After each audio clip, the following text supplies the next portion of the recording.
What's going on, guys? Welcome back to another live stream, Morph, Mixology, Reptiles. I'm going to start off right away. Okay, I'm not going to lie to you. I've already had one, but we're going to go ahead and open up the classiest of drinks for the night, the Natty Light Natter Days Pineapple Lemonade beer, because it's 110 freaking degrees here in Montana, which is just asinine. And it's ridiculously dry. So it's not, it's bad when you walk into your snake room for relief because it's so hot in the garage and outside. So that's the drink of choice for tonight. One of these days I'll have to bring out the whiskey. I'll have to have Brian Cusco back on for that one. But I'm not going to dance around this too long because you guys all know who's here and why. So we're just going to bring in the man, freaking Jeremy. Bam! What's up, man? What's going on, dude? Dude, thanks for coming on. We got a rain check here from a couple weeks back, but we made it work, and hell yeah, here we are. So, and I appreciate it because I know it's I guess my daughter changed my watch. It's in Arabic now, so that's nice. Look at that! I don't even see it. Like the hands are literally in Arabic. Oh man, that's interesting. Yeah, I would be very thrown off by that too. You're like, I'll get back to the time. Yeah, it's upside down triangle o'clock. Yeah, perfect. We're right on time. Yeah, so I know it's late for you guys, but I appreciate you hanging out, man. Oh yeah, man, most definitely. I'm excited to friggin' be here, man. Yeah, so I know you. I mean, you're no stranger to live streams by any stretch. So we'll for everybody watching, obviously that's not somehow following you already, we'll put all your stuff in the description. But Jeremy goes live on Instagram like 9 days a week, so so there's always something going on over there. It's very, very true. Live streams have manipulated my life into something, I guess. So let's I can't imagine that there's anybody watching that doesn't know who you are at this point. I mean, it could happen. It could be a thing. I want to immediately call out just because I saw it in comments a minute ago. Yeah. Lenny at Demonic Reptiles, you're damn right your phone died, but I'll let you get a pass because we talked for an hour and a half. And usually your phone dies after 15 minutes. So you get a pass, bro. There you go. We were on the phone for the hour and a half or so preceding this. So I was like looking at my phone, I'm like, man, we've been on the phone for a little while. I'm impressed. Somebody charged their phone. Lenny is notorious for not charging his phone. So, dude, and we've got ball python royalty in here tonight. Never heard of her. Of course, Limey, me either. Limey's such a neat dude, man. I remember a couple years ago when I had squarely planted my size 13 foot all the way up my ass and was making a complete fool of myself in the beginning of all this.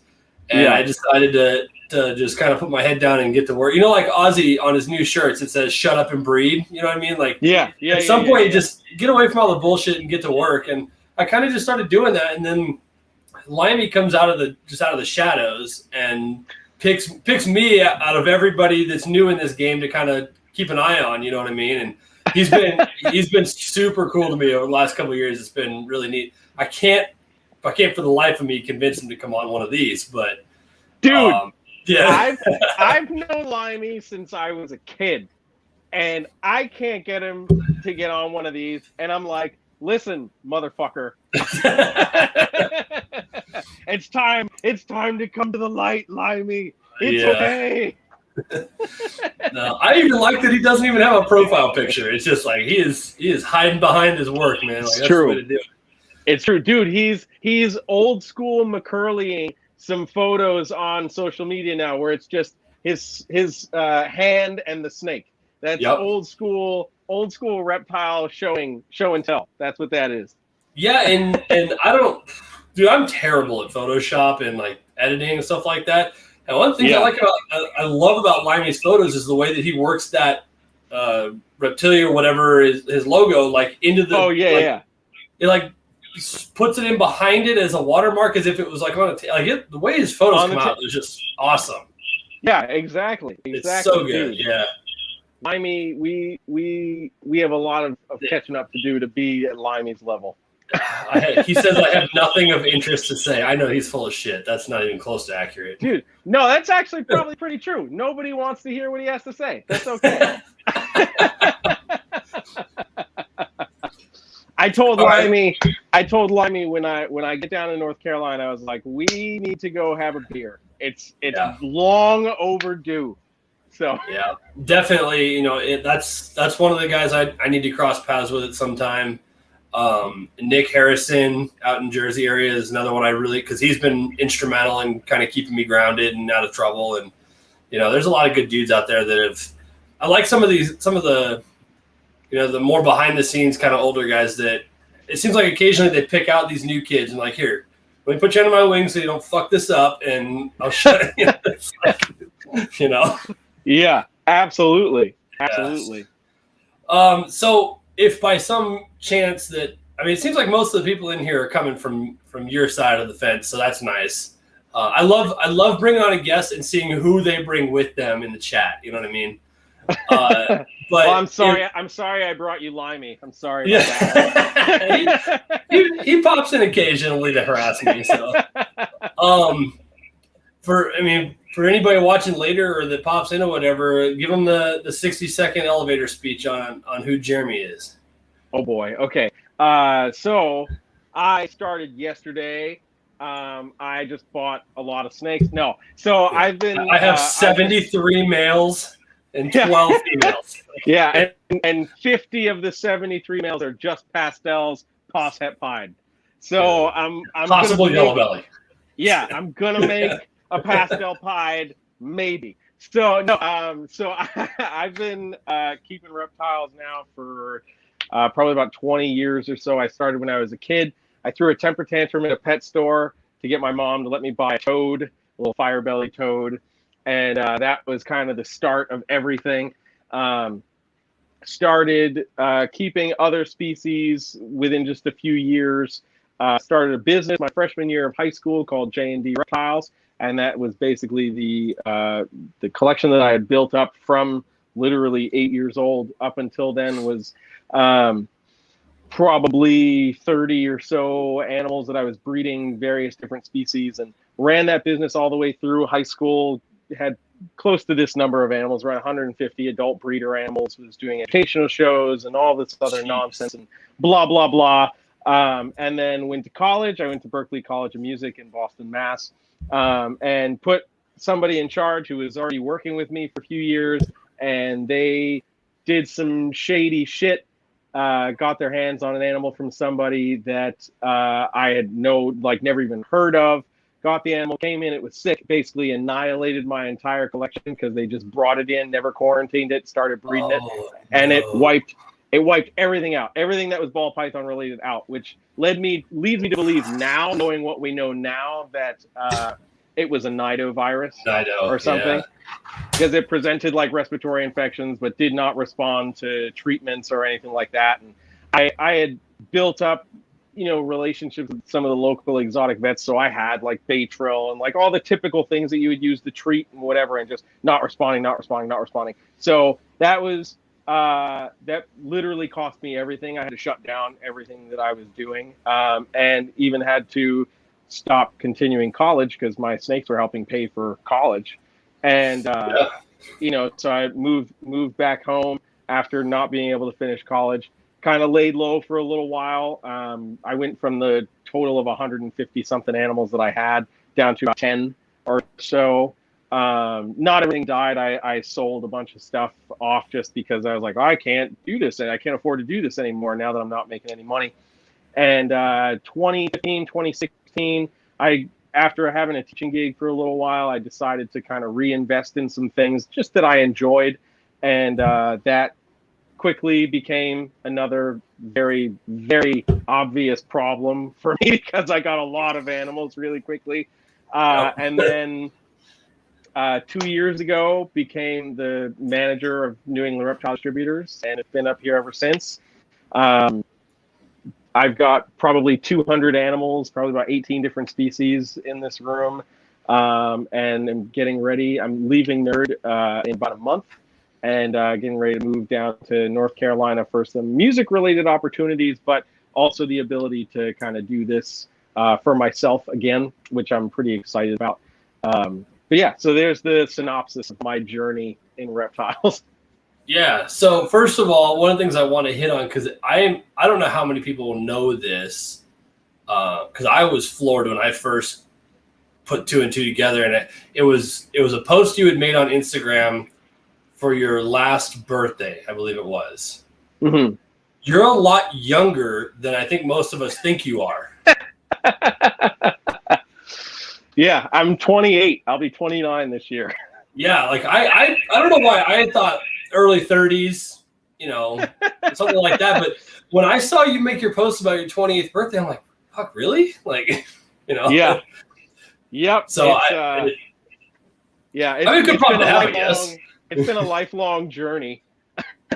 That's for sure.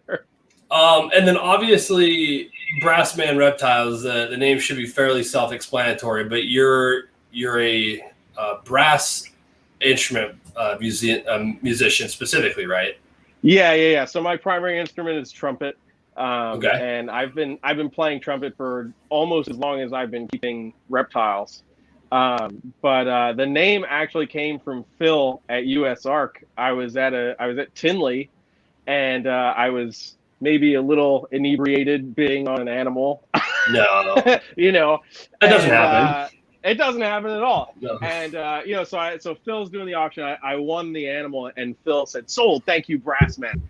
He knew that I played trumpet and everything. And after that, like, the name just stuck. Like, people were just calling me Brassman. So I was like, well, fucking go with it, dude. Yeah, no doubt. No, that's cool.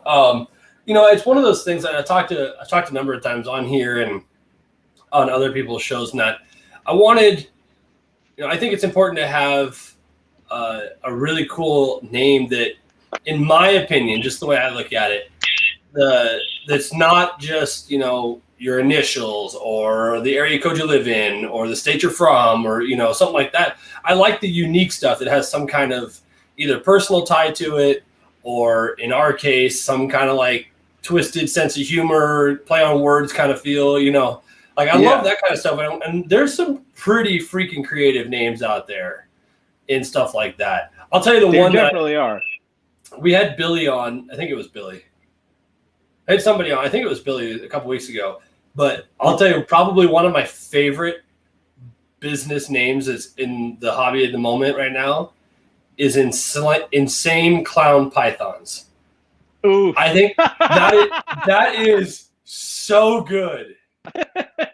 Because that actually is really good.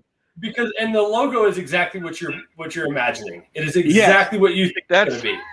But it is so good. I cannot stand ICP, but it is. If especially if you're going to focus on clowns, like that is a home run as far as I'm concerned. Oh, 100%. 100%. Yeah, that's a home run for sure.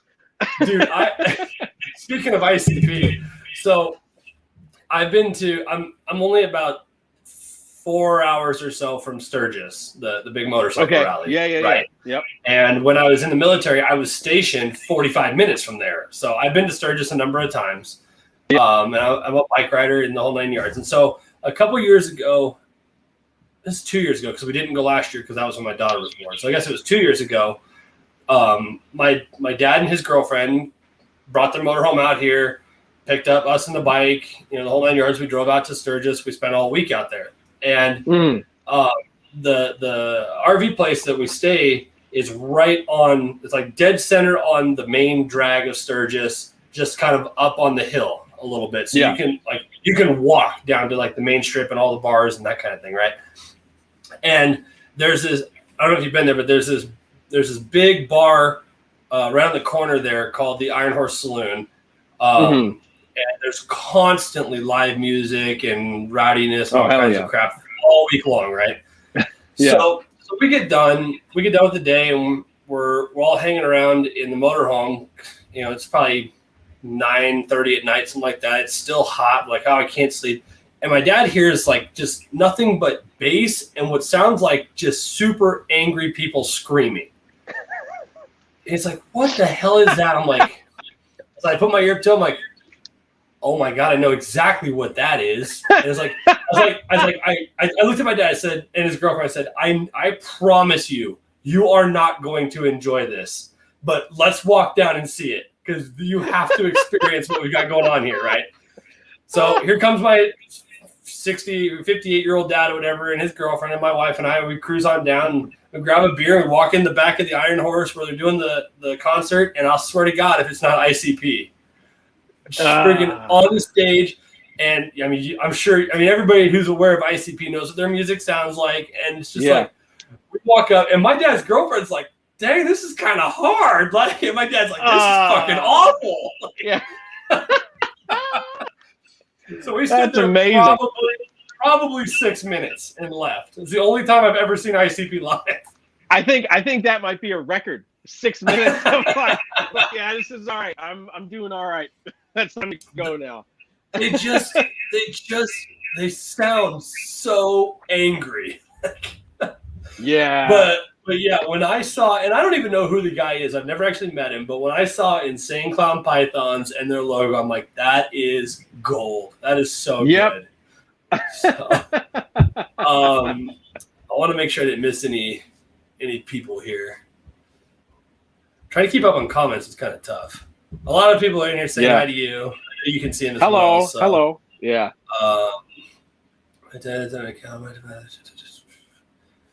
Limey said Jeremy's a solid dude. Been a privilege to watch him rebuild. So I appreciate that, Limey. Good of a compliment you can get right there. That's true. That's true. Elliot, I'm not sure what you mean. It says hopefully Jason didn't forget he got a show to do. I mean, I don't know. I don't know. Is this a hologram? Is this really you? Yes. Yeah. Right. So I guess let's get into the dirt, man. Like the meat and potatoes. What's it like? And B, what's up with the whole N.E.R.D deal? So, man, working at N.E.R.D. Okay, I'll preface it by this. So I've talked about this a bunch of times before. In 2011, I had the privilege of spending a week at Barczyk's place when he had BHB, the big BHB warehouse and everything. And that was that was when I had the moment of the switch going off in my brain of like, I never want to be this big of a reptile breeder. Because up until then, I was like, I want to have thousands of snakes and I want to do this because snakes are awesome. And obviously, in my mind, I would still love to have that to an extent. But that was the first time I saw the day-to-day of a big reptile breeder. And the animal stuff is always the easiest part. But, Brian's always been wonderful to me and very, very candid with me and transparent, so he's like, yeah, this is great, but we've got all these staff issues and blah, blah, blah. And this month kind of sucked for sales and whatever. So blah, blah, blah. And that was when the switch kind of went off. I was like, man, you know what? I wouldn't want to be responsible for somebody else's paycheck from just breeding snakes, just breeding and selling snakes. Like, anybody who's been in the industry for a multitude of years knows like this industry can be really fickle. And sometimes you have great sales and sometimes you're like, shit, I'm broke, and that's just doing it for yourself. Yeah. I couldn't imagine being the person somebody else had to rely on for keeping my lights on, feeding my family, blah, blah, blah, based on this. Yeah. You know what I mean? So that was when the switch went off for me of like, you know what? I personally never want to have a collection that large. I know how many animals I can maintain successfully, and that is fine with me. So fast forward, and I've also known Kevin a little longer than I've known Brian, and I've been up to N.E.R.D a bunch of times before that point, but only for a day. Because it's like, I go up there, I'm 2 hours away. So I go up there, I visit, but I'm not staying, and I go home. So Brian's place was the first time I really had that day-to-day look. So now being at N.E.R.D, it's only solidified that, especially now as I'm rebuilding and focusing in different projects where I'm like, yeah, you know what? I really don't want to do anything that would put me on that level of insanity, No. Because I love working with the animals. I hate dealing with the people. And I, especially coming in from my music background, my musician background, before working at N.E.R.D, I was gigging and teaching full time. That's all I did, and the snakes were like the side hustle. But, I would be in rehearsals and stuff, and like, if you messed up, if you messed up on a part, you got one opportunity in some instances to figure it out and fix it, or you're gone. Or if you say some smart aleck remark to a music director that's just not about it, you're gone. So I was coming in from that to a very different kind of work environment where it's like, yeah, you know what? It's a lot easier to find another musician than it is somebody who's willing to go fuck with a 15+ foot reticulated python. So like I might have to give you another chance. So dealing with the staff stuff is frustrating, and then being at a place like N.E.R.D where we've had some younger staff members in the past that have kind of just, yeah, I work at N.E.R.D and I'm hot shit. And it's like, actually, no, you're kind of not. And I have no problem putting you in your place, not just because I'm your manager, but also like I've come to this place since I was a child and understand the importance of N.E.R.D. You're just acting like you have this high esteem title because you're an employee. And, I would be that person to be like, hey, actually, no, you know what? You clean Kevin's snake's shit. Yeah. That's what you do, Dealing with that is the stuff that I don't like, because as much as I don't mind managing and, between managing N.E.R.D, managing my own band and other endeavors, I've become accustomed to it, but it's not my favorite part of any of those aspects of my life. So working at N.E.R.D has only like solidified that thought process for me again. It's very bittersweet leaving N.E.R.D for two primary reasons. On the bitter end, one is I've known Kevin for over a decade. He's been one of my most important mentors to my development, in this industry. And then second is he's my friend, man. Like we'll hang out after work and like he's shredding on guitar and I'm like calling out all the musical theoretical things that he's doing that he doesn't understand. We shoot jabs back and forth at each other and blah, blah, blah. I'm going to miss that, absolutely. I'm going to miss working with all the animals. I'm not necessarily going to miss dealing with the interpersonal blah, blah, blah of a large scale work environment. But go ahead. How big is his crew? Between the two entities, so N.E.R.D is 2 stories. The first floor is a retail pet store, and then the second floor is the breeding facility. In total, between the two, we've got around 24 staff members. Okay, I mean that's still a sizable number of people to be in charge of, and with that. Yeah, it's definitely a lot, and when you tie in that plus the number of animals like in the building, there's really no time for the BS. There's no time for anybody's ego to get in the way. There's no time. You've got a bunch of animals to maintain. So it's like, you know what? You need to shut up and do your job and deal with this later, And that's I'm sure that's always the first question that you get when somebody meets you is how many animals are actually there? Do you know? I don't have an exact number at all. It's always changing. I can tell you for a fact we have one room that has 360 female breeder ball pythons in it. I can tell you that. God. I can tell you that for a fact because I did the math. It was very simple math. I had to break out times table charts, but that's right. I mean, borrow somebody else's fingers. Yeah, yeah, exactly. I'm trying to count, but Yeah, so it's a lot. It's a lot of animals. It's So definitely a lot of animals. there's got to be thousands then, right? Easily, yeah. Oh, Yeah, I God. mean, Oh my Lord. just this year alone, I mean, we had a pretty late season for ball pythons, and Yeah. so we're just kind of getting into the thick of it, and just getting into the thick of it, we've already got 118 clutches on the ground. Oh my Lord. Yeah, so And that doesn't include all the monitors and retics and nothing, just ball pythons. everything else for that matter. Like, yeah, it's just 118 ball python clutches, and we're probably on par to do about 275 clutches this year. good God. Yeah, Holy that's a lot. crap. That's a lot. Does So he? it'll be around 2,000 babies or so, maybe a little more. That's awful. That sounds miserable. I want no part of it. Dude, when I saw it, whose video was that? It had to have been Barczyk's video when last November when they did that road trip for Noah's birthday when they came through here. Mm-hmm. They had stopped at Wilbanks's place on the way out.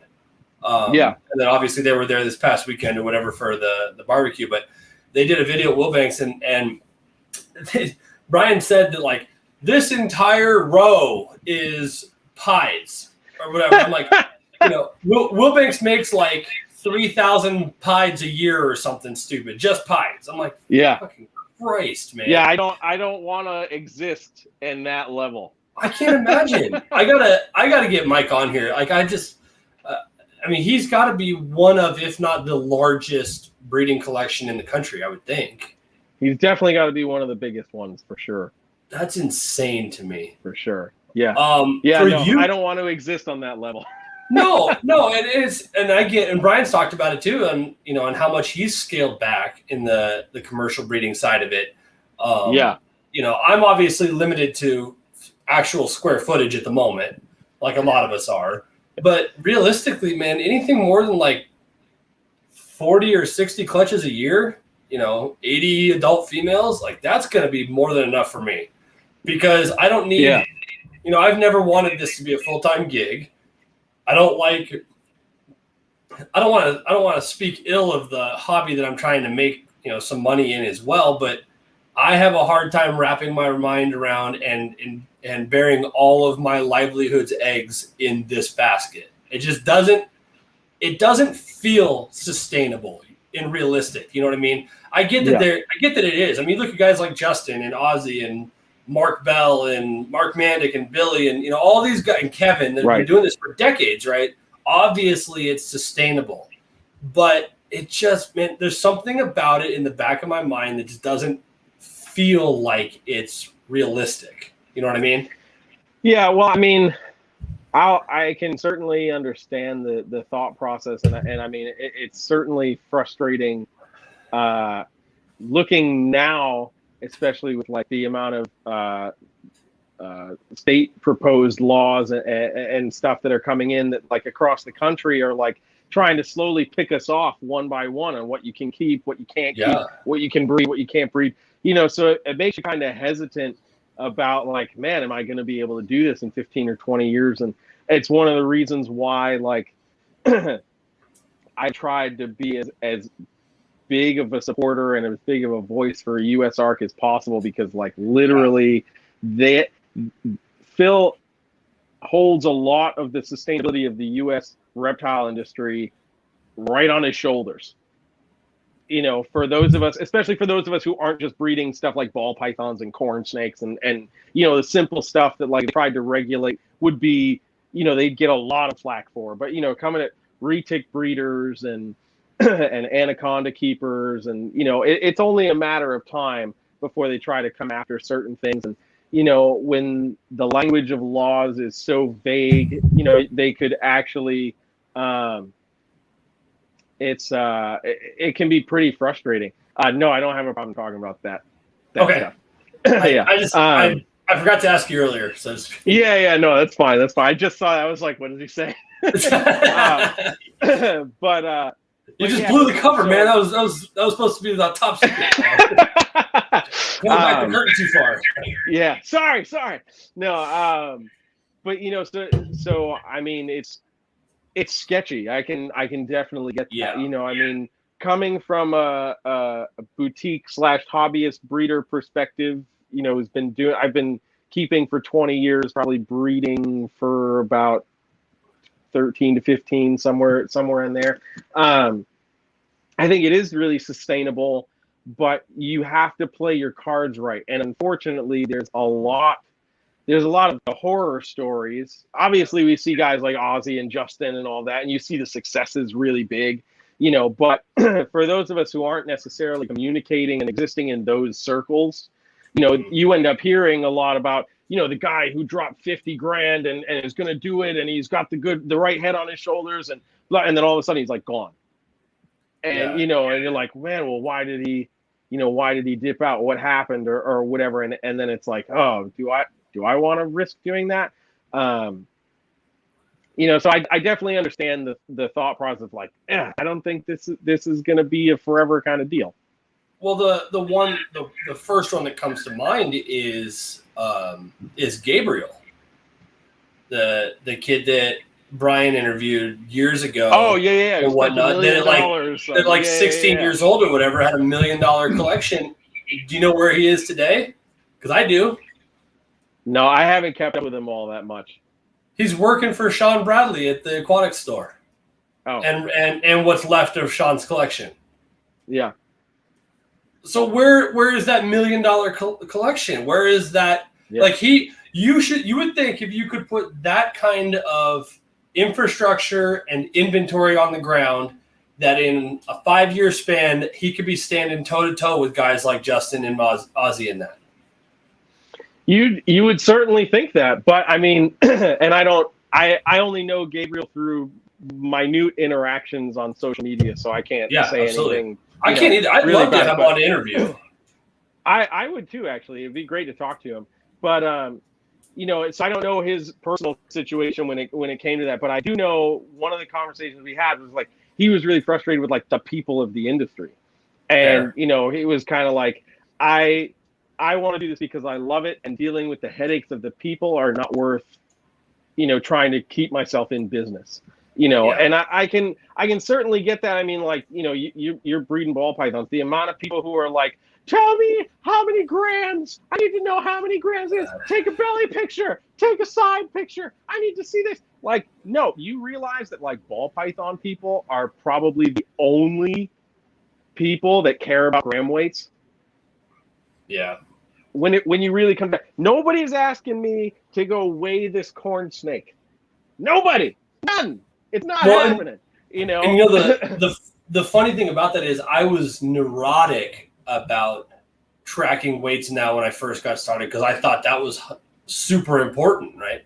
Yeah. I go through about once every 6 weeks now and weigh stuff just while I'm doing cleanings or whatever. Or like I happen to notice that, this girl's been off food for a little while. Let me put a weight on the tub and I'll check over the next couple of weeks and see if she's maintaining or losing or whatever, and yeah. But dude, I could not hardly care less anymore.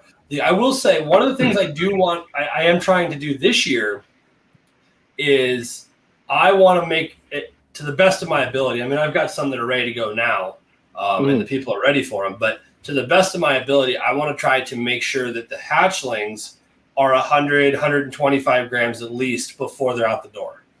I aspired to the four meal policy. They need to take 4 unassisted meals before they go. But I will say, I bought a couple of things from Justin early in the year, and they showed up and they were substantially bigger than I was anticipating. And that's a cool feeling. You know what I mean? But that's cool. Like if somebody's like, oh, this is a brand new hatchling. He hatched it a month and a half ago. Okay, fine, whatever. But if it shows up and it's 150, 200 grams already, like that's cool. Like you feel like you got a bonus. Yeah, I got a snake from Justin last year, and I was like, okay, it's it's a couple months old, so I'm kind of getting it in my head. Whenever thing shows up, I'm like, I can breed it. Holy crap! Yeah, the mail I got from him, he's going in this fall. He's ready to go already, and I got him delivered in like March. Yeah. It's just I was like, what is happening? I don't know. It's like I had a 6-quart ready. I was ready to go. This thing came Yeah. in and was like, "Where the bitch is at?" I was like, "What?" Well, I mean, I would love to do that because from the customer perspective, that's really cool to have that experience, Yeah. right? But I don't have the facilities, the time, the resources, Right. the money to hold Yeah. stuff basically for a year and then sell it out. Yeah. And I actually wonder.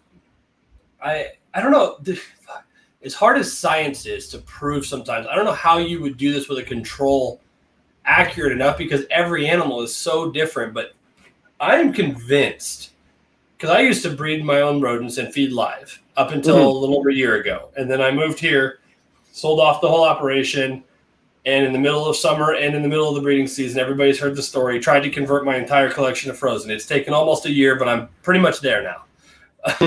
But I am convinced that the snakes grow faster on live.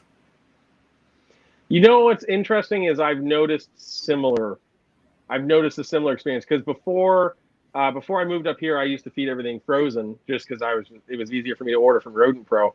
And then I got here, and Kev has another spot where he breeds rodents. So he's like, "Oh, while you're up here, if you need rodents, just go grab some rodents from the other spot." And I'm like, "Okay, cool. I appreciate it. Thanks." Yeah. So I'm, I'm feeding stuff, just feeding it live or like fresh killed, and I'm watching growth rates, and I'm like, "Yeah, that's interesting, because you look quite a bit larger." Well, I even look at like stuff that I hatched, right? Like for instance, he's in here right now, Chris Sexton. He bought the GHI clown from me last year and a cinnamon pinstripe ultramel female last year. And I have the sister. I've got the Mojave clown down here, and I've got a cinnamon pin ultramel in the rack, right? They came out of exactly the same clutch. He and I feed on very similar schedules, and yet I feel like his girls are already bigger than mine. And I don't know if it has something to do. I will say it is a little bit deceiving because he'll post a picture. I'm like, Jesus Christ, that thing's 3 times the size of the one I kept. What the hell? What are you feeding it? And then I go weigh mine, and it's like in the Freedom Breeder 10, she could be all buried in the back, rolled up in a ball, and you're like, oh, she's only 200 or 300 grams. You take her out, she's like 600 and ready for a 40, and you didn't even know it, Yeah. But I do think that they grow better on live, and I don't know if it has to do with the use of the muscles in that to actually constrict one that's fighting them off. If it has to do with maybe once we freeze and reheat them that they lose some nutritional value. I don't know, but Limey's probably got it right. He said, just admit it, you're a shit keeper. So, it's like, dude, Limey knows best. That's all I'm saying. I'm gonna sell him a black pastel someday. I'm just dude, I think Limey or cinnamon rather.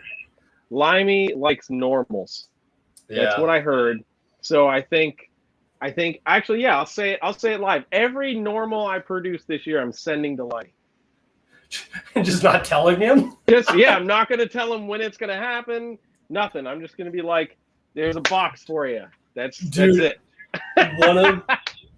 One of my favorite stories in that regard, because obviously if you ship a live animal something, don't tell them, like that could be bad, especially if the hub doesn't realize and they have no way to get a hold of you or whatever, right? But so 3 years ago, whatever it was, I was at Garrett Hartle's place prior to the March Tinley show. I guess it would have been the one before the one that got canceled for COVID. So 2019 March. Yeah, so I was at Garrett's place and I was helping him build what became his display now, with all the rough cut wood and all that crap, right? Yeah. So I was there for 3 days helping him get the stuff ready, and I was filming a video for my channel at the same time while I was cutting stuff and and working on things, and I accidentally cut his tape measure in half with the table saw or the miter saw, right? Yeah. And so I walk over and I showed Garrett. I'm like, I cut it off clean. It's gone, right? It's like, oh, don't worry, I'll buy you a new one. And he's like, no, it's a freaking tape measure. I don't care. So I get home from the trip. I let a couple weeks go by. I go find exactly that same tape measure that I cut. Yeah. And then I put it in one of my snake bags, in the teddy bear fluff, with a heat pack, in one of the Reptiles to You boxes, with my branded tape and everything. But I sent it to his P.O. box, to the actual post office. And my wife and I and a couple of her girlfriends are out at the hot springs. I get this phone call and it says Garrett Hartle. I'm like, why the hell's Hartle calling me? He doesn't call me for anything. I answer the phone and he's like, you had the people at the post office so confused and so worried because they all know that he breeds, right? And like they thought that somebody screwed up and sent a snake to the post office and not the hub. So I raced down here to make sure something didn't get screwed up. I opened the box, I'm standing there, it's a fucking tape measure. That's fucking priceless. That is priceless. Oh my gosh. While we're talking about funny Garrett Hartle stories, so when he came up to N.E.R.D, right, so I was busting him because we had Brian Cusco and Dave Kaufman, and then Garrett joined us later that day. Yeah. So we were messing around because we were trying to plan it all, and Dave just called Kevin straight up. But Brian was like, no, I have a feeling I'm going to want to talk to Jeremy about this, because anybody who knows Kevin knows he hates planning things, and he'll agree to something and then forget because it never gets written down. So Brian and I were talking, whatever. So we have this we're chatting about it. We have a little conference call, and Brian's like, yeah, Garrett's not 100% sure if he's going to show up, and because it's a couple days, and he's got stuff going on, blah blah blah. And I'm like, dude. So then he's like, yeah, he said it's like a 22.5% chance he's gonna show up. I'm like, dude, we're not talking about super dwarf percentages, bro. Either you're fucking coming or you're not. So, dude, so when he finally showed up, I was giving him so much crap. I'm like, oh, dude, I'm so glad you decided to show up pure, like 100%. You're here, dude. I was giving him so much crap, and then Kevin and I were driving somewhere or whatever, and I found this little bent paper clip, and it looked like kind of like an odd snake hook the way it was bent. So I took a picture of it and I sent it to him, and I was like, dude, I think you left a snake here.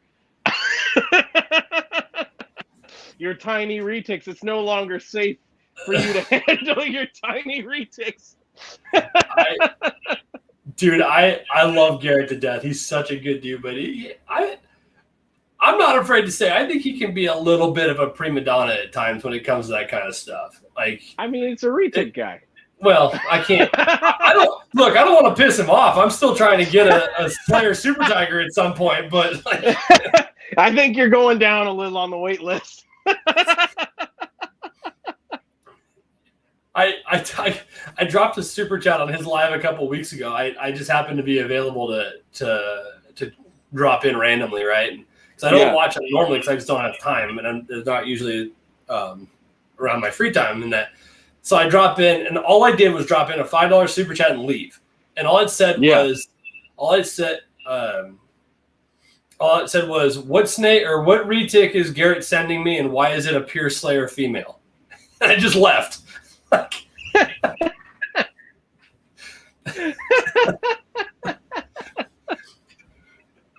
Oh my gosh, dude! I love messing with him. I like to joke around and just have fun with people. So anybody who's really gotten to know me knows that I joke around, sometimes too much, but I joke around a lot. Yeah, and Garrett's good people. I mean, the first time I had met him, I asked if I could fly out on one of my business or my work trips and that, and come. And he's like, sure. And I literally I went from talking to him online for maybe 2 weeks to spending 4 days at his place helping him build shit. Like, he didn't know me about him, And no, Garrett's really good people. I got to start selling some of these, some snakes, so I can afford to have those guys out for a location sponsor for the podcast. Oh yeah, absolutely. They're pricey, man. They're like it's like a headline gig, dude. Like, sheesh, dude. Yeah, Brian's got expensive taste in whiskey, though. That's why, dude. Well, it's whiskey, but it's also shampoo. I mean, come on.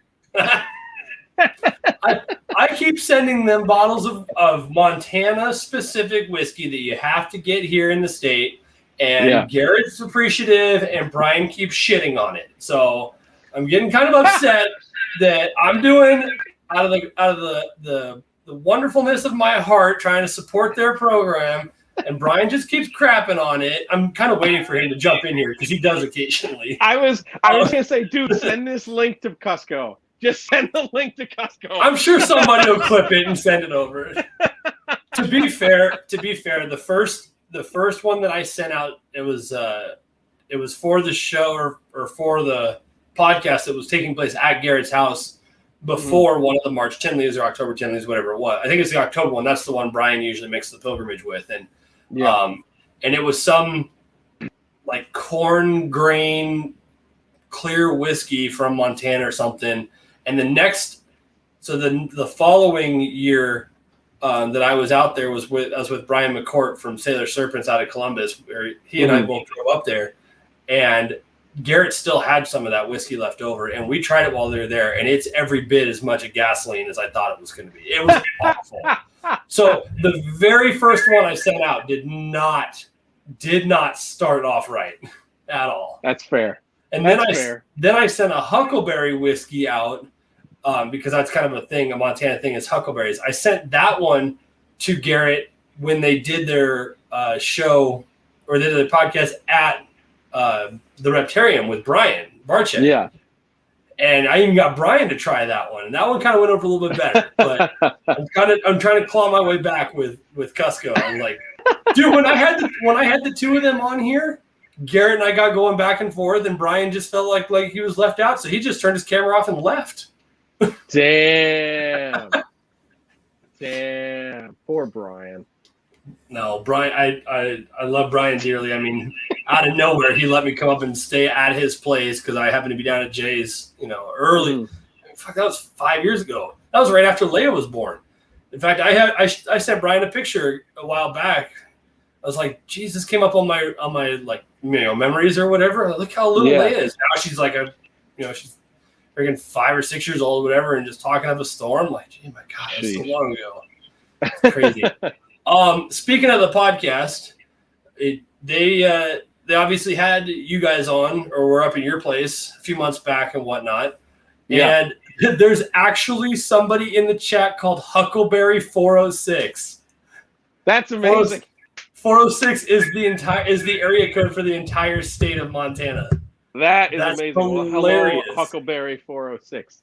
That is so funny. I don't want to miss this. I'm sure he's gone already. Silver Cash stopped by and dropped out a super chat. He's stuck at work. He's going to try to catch up when he's off. I'm pretty confident. I think I've got these two figured out. So, and we'll go back to the podcast thing. But on Barchek's streams, there's Silver Cash and Simple Man. Simple Man. Yeah. And those two go back and forth with Super Chat Wars constantly. I'm 99% sure I've got it covered now that Silver Cash is, first of all, he's the one that's down in the Gulf Shores down by Pensacola where I was with family back in May.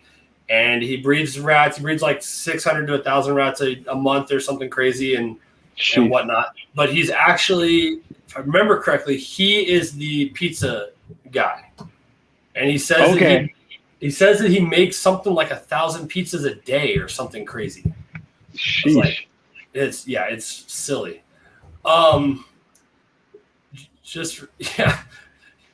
Friggin' Corey is like just the right timing to talk about huckleberry whiskey. Exactly. So weird how that worked. So you had Garrett and Brian up in your way. Oh, so it's the same. Okay, so it says Huckleberry 406 says this is Passion for Pythons, and now Passion for Pythons has signed back in and said hi. So same person, two different accounts. All right. Got it. Okay. And I know that so on their podcast, because I listen to all of the ones, regardless of whether or not Brian believes me, I actually do, that they had mentioned, it got brought up. Actually, I think it got brought up by you, if I recall correctly, but I don't know how many people that follow you and N.E.R.D and everything know that you're gay, right? Yeah. And I gotta say, I mean this with the utmost respect possible. I appreciate, because obviously you and I can get along just fine, and I've mentioned my wife numerous times, and my daughter. It's obvious I'm not, and that's fine. But I appreciate more than anything that you're not ridiculously in your face flamboyant about it. I literally cannot tell you how many times I've heard that. that is the one that drives me nuts. You know what I mean? It's like, look, I don't care what you do with your personal life. I mean, or who you decide to be into. Like, that's totally fine. Yeah. But I just like, it's just crazy. And I'm watching Limey. I knew that was coming. The reason that I bring it up is I actually am curious from your perspective. What are your thoughts on what's going on in society today as far as LGBTQ is concerned? As mainstream as it's gotten, you know what I mean? Man, okay, so I'm just going to back up a little bit just to make a quick edit here. So okay, I'm actually bi. Okay, fair. But it is saying that yeah, I won't even go into the whole nonsense about it, but whatever. No big deal. And before everybody gets pissed off at me in the comments, because I can see them starting to light up. Corey says I'm stirring the political pot. I've already gotten clearance ahead of time that it's okay that I brought this up. I'm not just it's fine. Asshat that throws us out of left field. So yeah, no, it's fine. And I only make the correction because like it became perfect. There you go. That's exactly duh. No, and I only make that correction because like it became a joke around N.E.R.D, which I don't care. Like I said, I joke around a lot and whatever. And everyone was like, oh, it's just easier to say, you're gay.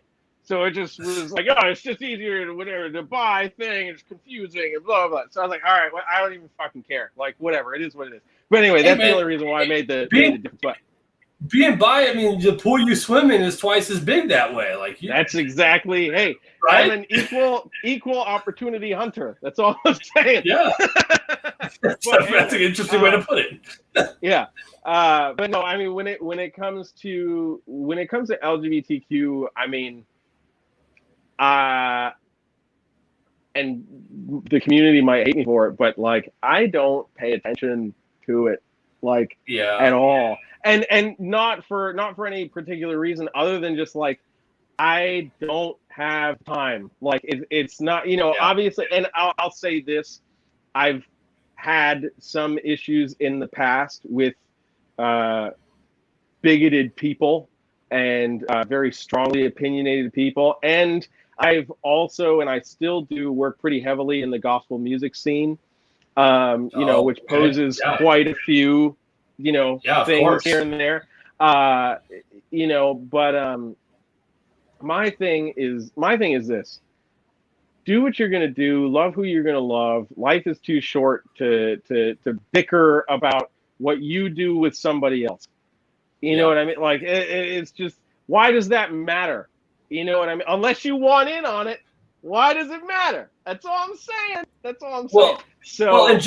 just like I mentioned with you, I think the thing that drives me nuts about that group or whatnot in today's society is around every corner they're trying to shove it down your throat.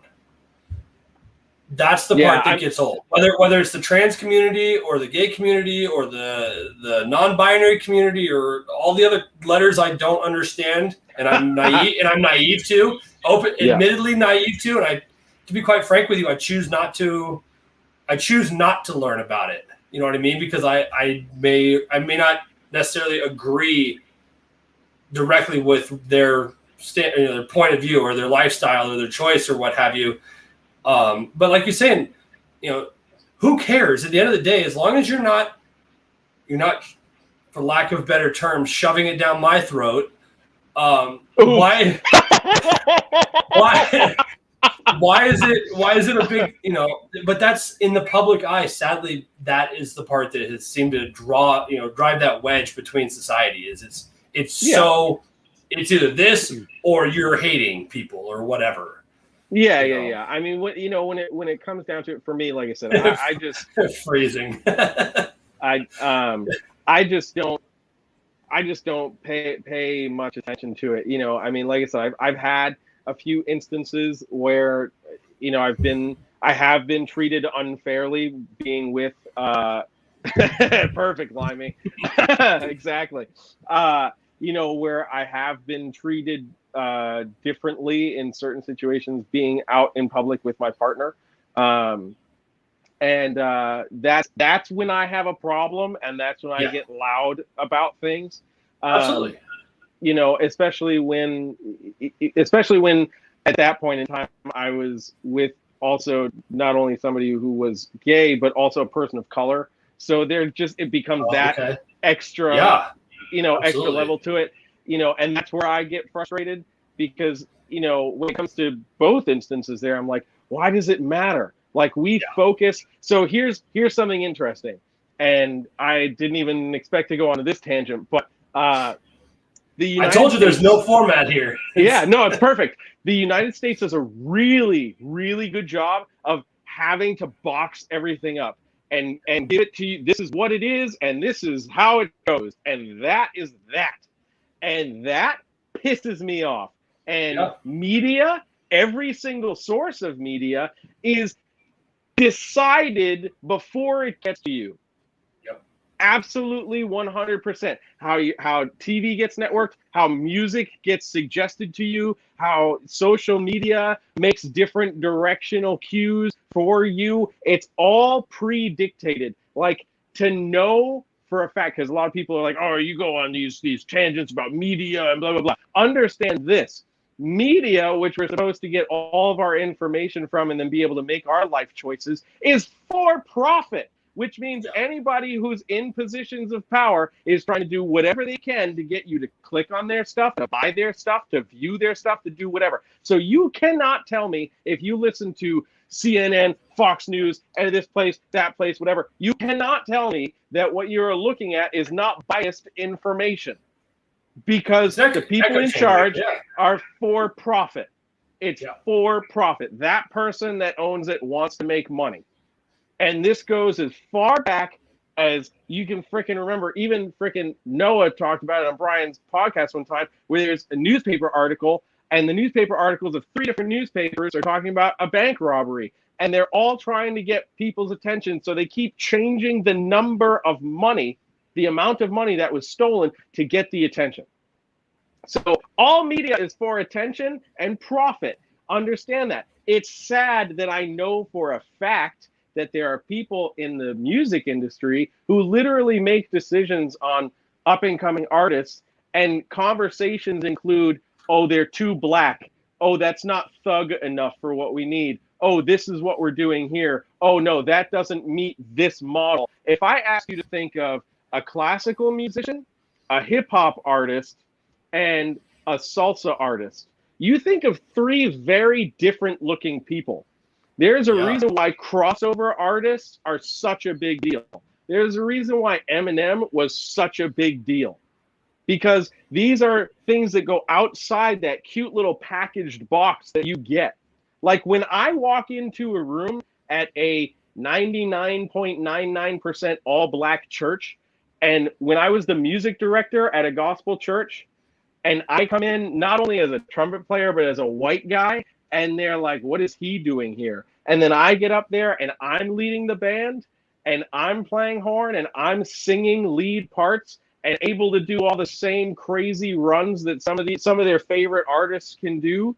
And they're like, well, you can sing. But I watched you stare me down when I walked into the building. There's a reason for that. And those preconceived notions are literally force-fed to us. And it's the United States. Because you go to anywhere else, I'll tell you this really quick story, because I don't want to go on this tangent forever. But really quick story.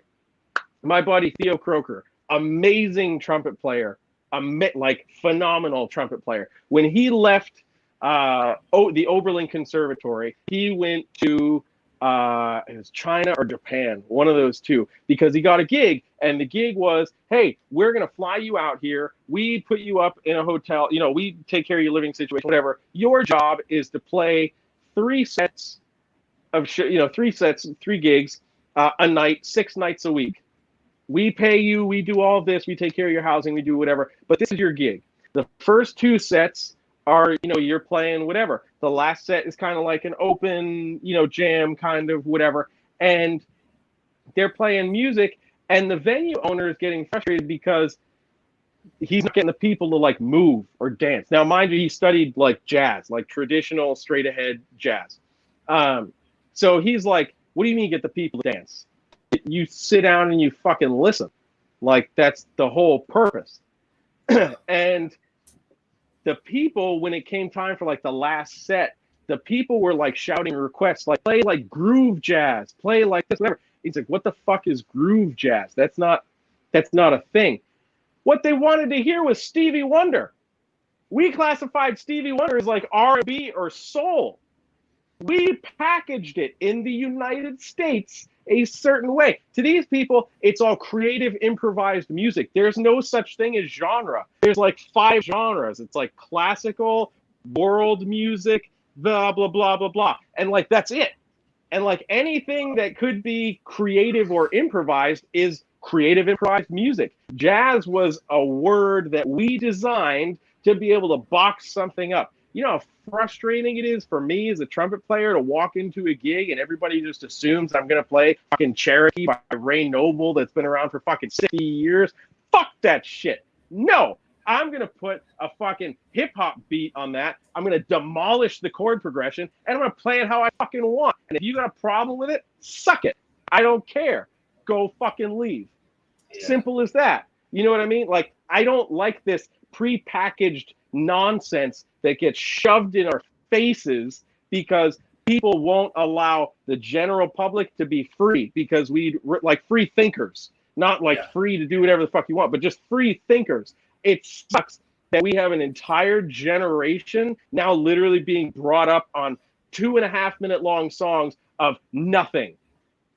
Like, and I'm not talking about, oh, the last greatest bands were like Chicago and this and that. And like, I don't give a fuck about 9-minute long songs either. What I'm saying is, like, it took, what was the statistic? It was like 2 writers of Bohemian Rhapsody. It took 2 people to write Bohemian Rhapsody, Queen, the Queen song, right? Yeah. It took fucking, there's like 10 writers that get credits for fucking a Nicki Minaj song.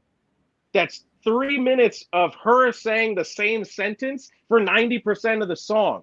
Why the fuck is somebody getting a royalty check for a fucking fraction of a sentence? What is that? And that's what we're getting force-fed, because it's going to the lowest common denominator, because those are the people that spend the money and that don't give a fuck. They're the reactionary, oh, I love this artist, I'm going to buy all this stuff, I'm going to do all this shit. And then most of them don't go anywhere. Literally, like, they don't go anywhere, they don't do anything, they exist in this fake ideology of what life is because that's what's given to them.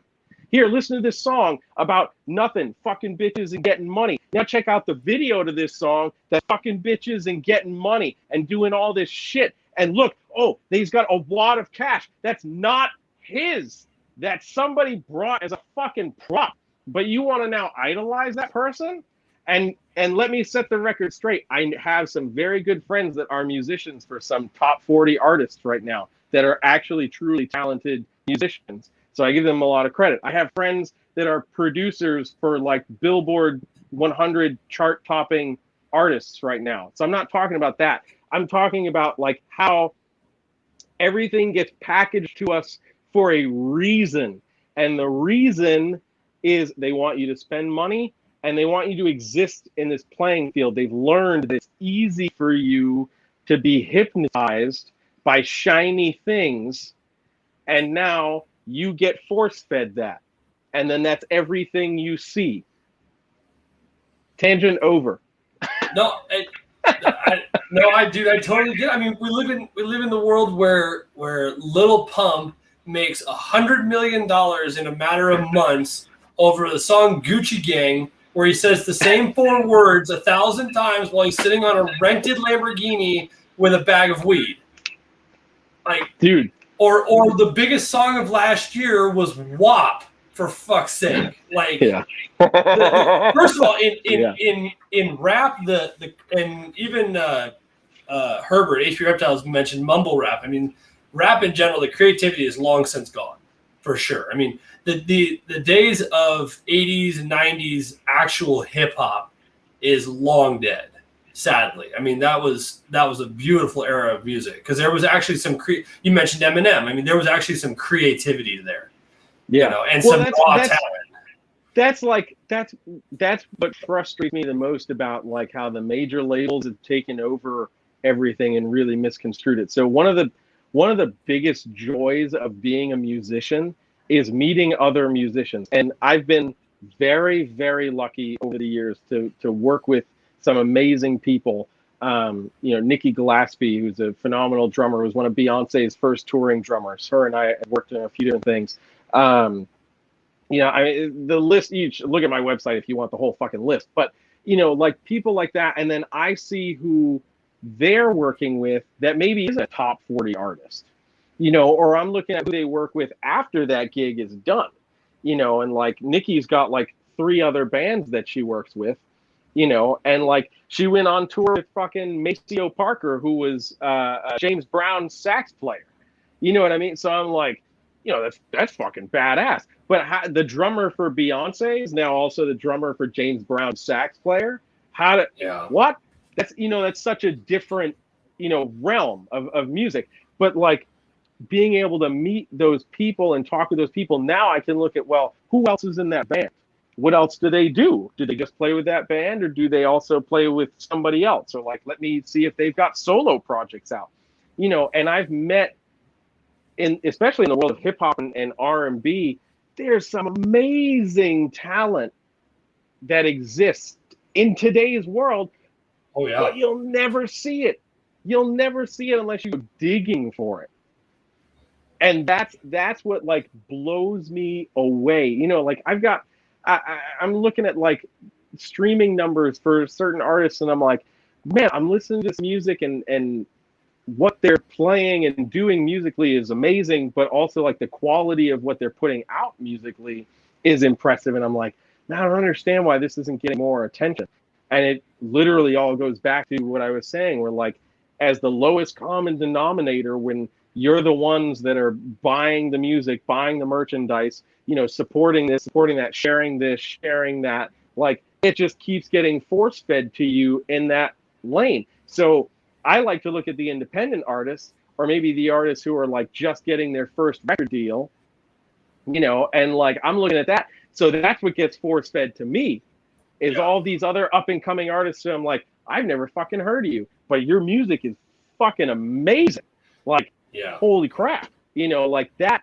And it's until we look for that or search for that, we'll never see it, because that's a harder package to send you.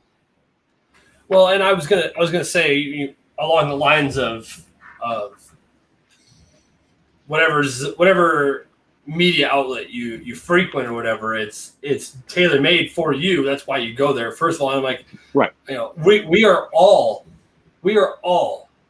You have to be honest with yourself. We are all guilty of the. Quite honestly, it's prejudice. Really, it's a predisposed belief or what you're looking for. Like I mentioned the echo chamber, and we're all guilty of reading the book for its cover initially. And what I mean by that is, like, last week I had Montana Hallmark on, and a couple weeks before that I had Miri Burnish on. And both girls, I went into that interview with the mindset of, you and I are absolutely on the same page on a lot of things. I can just tell.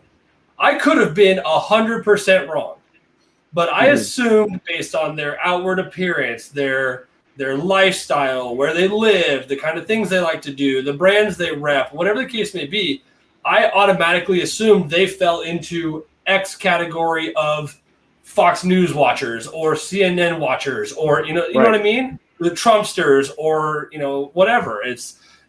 We're all guilty of it. Oh, 100%. It's easy. We're predisposed to doing that, like making those connections, Yeah, because it's indoctrinated from day one. That's all. And now, shit, you carry this stuff around in your phone, and we're all buried in it 24 hours a day. It's like, that's why I'm convinced that part of the reason that we are sitting in the situation in society that we are today, and how the last 18 months has transpired, I am convinced a lot of the responsibility for the outcome of last year can rest squarely on the shoulders of Facebook and Instagram, or Facebook and Twitter, because there was so much misinformation, sharing of story. And the fact, not only that, but now the fact that we were able to have an up to the minute, round the clock, anywhere in the world you wanted to source it, we carried it in our pocket, death counter was part of the catalyst for driving the fear and implementing the control. Because never in society's history have you been able to, around the clock from anywhere in the world, pull out something in your pocket and know exactly how many people have died from something. Yeah. So that, along with Facebook and definitely Twitter, I think is culpable for the existence we had last year. And I think it could have been I think two things happened. The timing with the election could not have been worse. Could not. If the COVID thing started today. I'm sorry, I just saw Brian Cusco's comment. Yeah. I want to make some off color comment, but I'm still trying to butter him up and bring him back after he walked off my podcast 3 months ago. So damn. But no, it's just, and it's sad, and I was like, man, I can't imagine. I work with a couple of guys that don't have social media at all. They're not on Facebook. They're not on Instagram. They flip through TikTok occasionally just for entertainment's sake, whatever. But I was like, man, I can't imagine how relieving that must be. You know what I mean? Dude, I will tell you that some of my most needed and then most fulfilling times are when I unplugged from social media for a little while. And there's been a couple times where I've just done that. And I'll tell people, because a lot of people try to reach out to me over social media, because I don't give my personal number out very much these days. So, most people try to reach out to me on social media. So I try to make posts, where I'm going to be like, hey, I'm going off the grid for the next week. If you send me a message, you won't hear from me, so they're not mad that I didn't reply to them. But, then to have those moments where it's nothing, I don't have to worry about everything that's happening right then and there. You're right. It consumes us. It 100% consumes us, man. And it's a weird time, dude. It's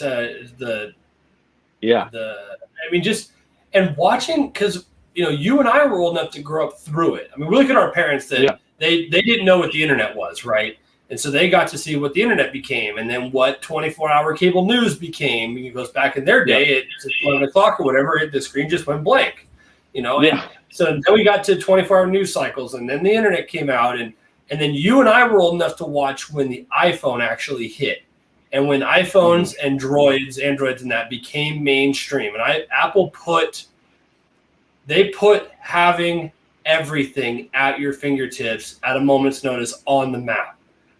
And now, that was 2007, I believe, is when the first iPhone came out. So we're now 15 years removed, give or take, from that day. And I hate to say it, but look at what Steve Jobs did to us. You know what I mean? Yeah. It's literally just been able to be a manipulative tool. And again, it just goes to what we watch ends up fueling what we watch later, And I mean, I see it in this industry, I see it in the music industry, I see it like literally everywhere. I mean, to circle back a little bit to the LGBTQ concept, like I see so much of the hatred get shared, or the negativity gets shared, just like I do in every industry. But I mean, those are the things that, like, that's one of the reasons why, like, I don't broadcast it. Like, the partner that I was with probably 6 or 7 years ago, like, that was the first partner that I was like really openly out with. And for me, that was like a larger step into letting the world into my own life. And I fucking hated it. So I put you on blast to 26 people. So there you go. Yeah, perfect.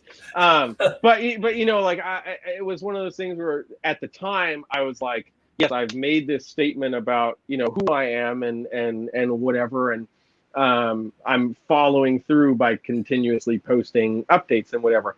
And, barring the few relationships that like friend-based relationships that existed that ceased to exist after making those posts, I mean, it was very obvious that like nobody cared. And I was like, wow, it's so interesting that as a society, we freak out about, in the LGBTQ community, we freak out about coming out, and it's like, and in certain instances, because I don't want to negate anybody's personal experience with it, it doesn't need to be all over social media. You know what I mean? Yeah. Like, tell the people that you feel like should know, like, tell your parents, or don't tell your parents, depending on what that situation's like, but you know what I mean? Like, tell the people who are closest to you. The public, who the fuck cares? You know what I mean? But we've made such a thing about it, where it's like, tell it, and I'm all for the, like, tell your story, share your story, so that people can feel confident to tell who they want to tell and who they, maybe are having a problem telling. But, I mean, after personally, like, making my post and whatever, and like 98% of comments were like, oh, I'm so happy for you. And then it was like, it didn't matter after that. Yeah. So it's like, compared to like when I was dating, when I was with a woman, a photo of that, like, he was like, okay, congratulations, literally the same thing. So and see, that's something I can't comprehend what that's like, obviously, because I've never experienced both sides of that coin, But one of the things that's frustrating for me, and I'll be honest, it's absolutely a double-edged sword. I understand the concept that members of that community are afraid or nervous or what have you about being forthcoming and open with society about their choice in life, for the fear of rejection, hatred, what have you, right? Being pilloried, whatever the case may be. And I understand where they're coming from. However, there's a side of society that also does not allow people to openly have an opinion that opposes that lifestyle. Like, if I come out and say that I vehemently disagree with Caitlyn Jenner's lifestyle and I think she's a fraud and full of shit, and you don't go 60 years of being an Olympic gold athlete and then decide you're a woman the next day, I think it's bullshit and she's screwed up in the head. If I come out and say that, I get shouted down, destroyed, canceled, whatever you want to call it, in 2020 America or 2021 America. I'm not allowed to have that opinion or a platform to say it on. But yet they're afraid of coming out and being in the public eye with that lifestyle. Yet we're not allowed to object it or to question it, or, you know what I mean? Like, that becomes the disconnect for me as a, I guess if I define everything correctly, because again, I don't understand all the terms, but as a cis straight man, that I don't understand where they're coming from, but I also think that everybody should have a platform to express their thoughts on it. Right. Excuse me, right, wrong, or otherwise. That's the part that's like that weird. There, I don't know where the middle ground is there. Well, that's. I mean, that just all really boils down to the existence of social media and everybody wanting to discuss everything on social media. That's true. If you know what I mean? Because if social media didn't exist, it wouldn't matter. You know what I mean? If the media didn't really exist, it wouldn't matter. You know, when it comes to, you know, and I totally understand, like being able to have your opinion and discuss that opinion like that. When that option goes away, you know, especially when that opinion is not the norm or what's becoming the norm, it only makes that person more angry, because you're like, whoa, wait, I'm maybe I'm trying to understand, but because I don't understand, I'm trying to formulate an opinion that means something, but from the information I have, this is where I'm at. And because I'm saying that, you're all saying that I'm a terrible piece of shit human being. And that's just not the reality, but that's how it's become so easy to spin stuff.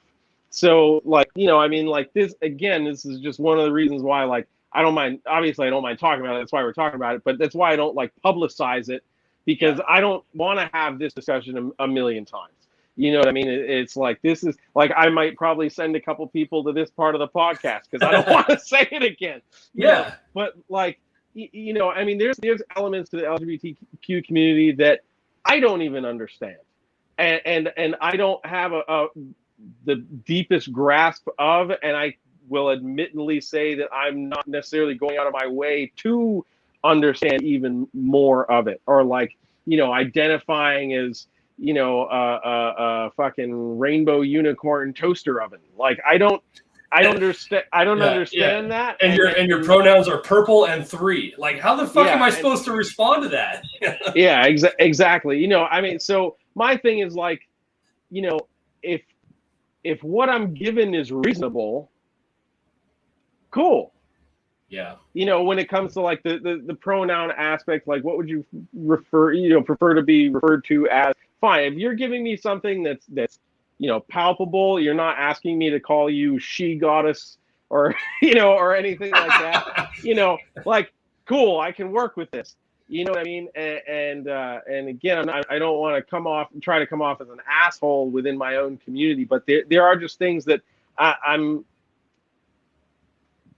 I need to understand more, do a little more work for the sake of being a part of the community, just to understand a little more. It might not necessarily change my opinion, but at least to be able to say, you know, yes, I've educated myself and I've made my opinion, be it staying the same or changing, based on the current education that I have.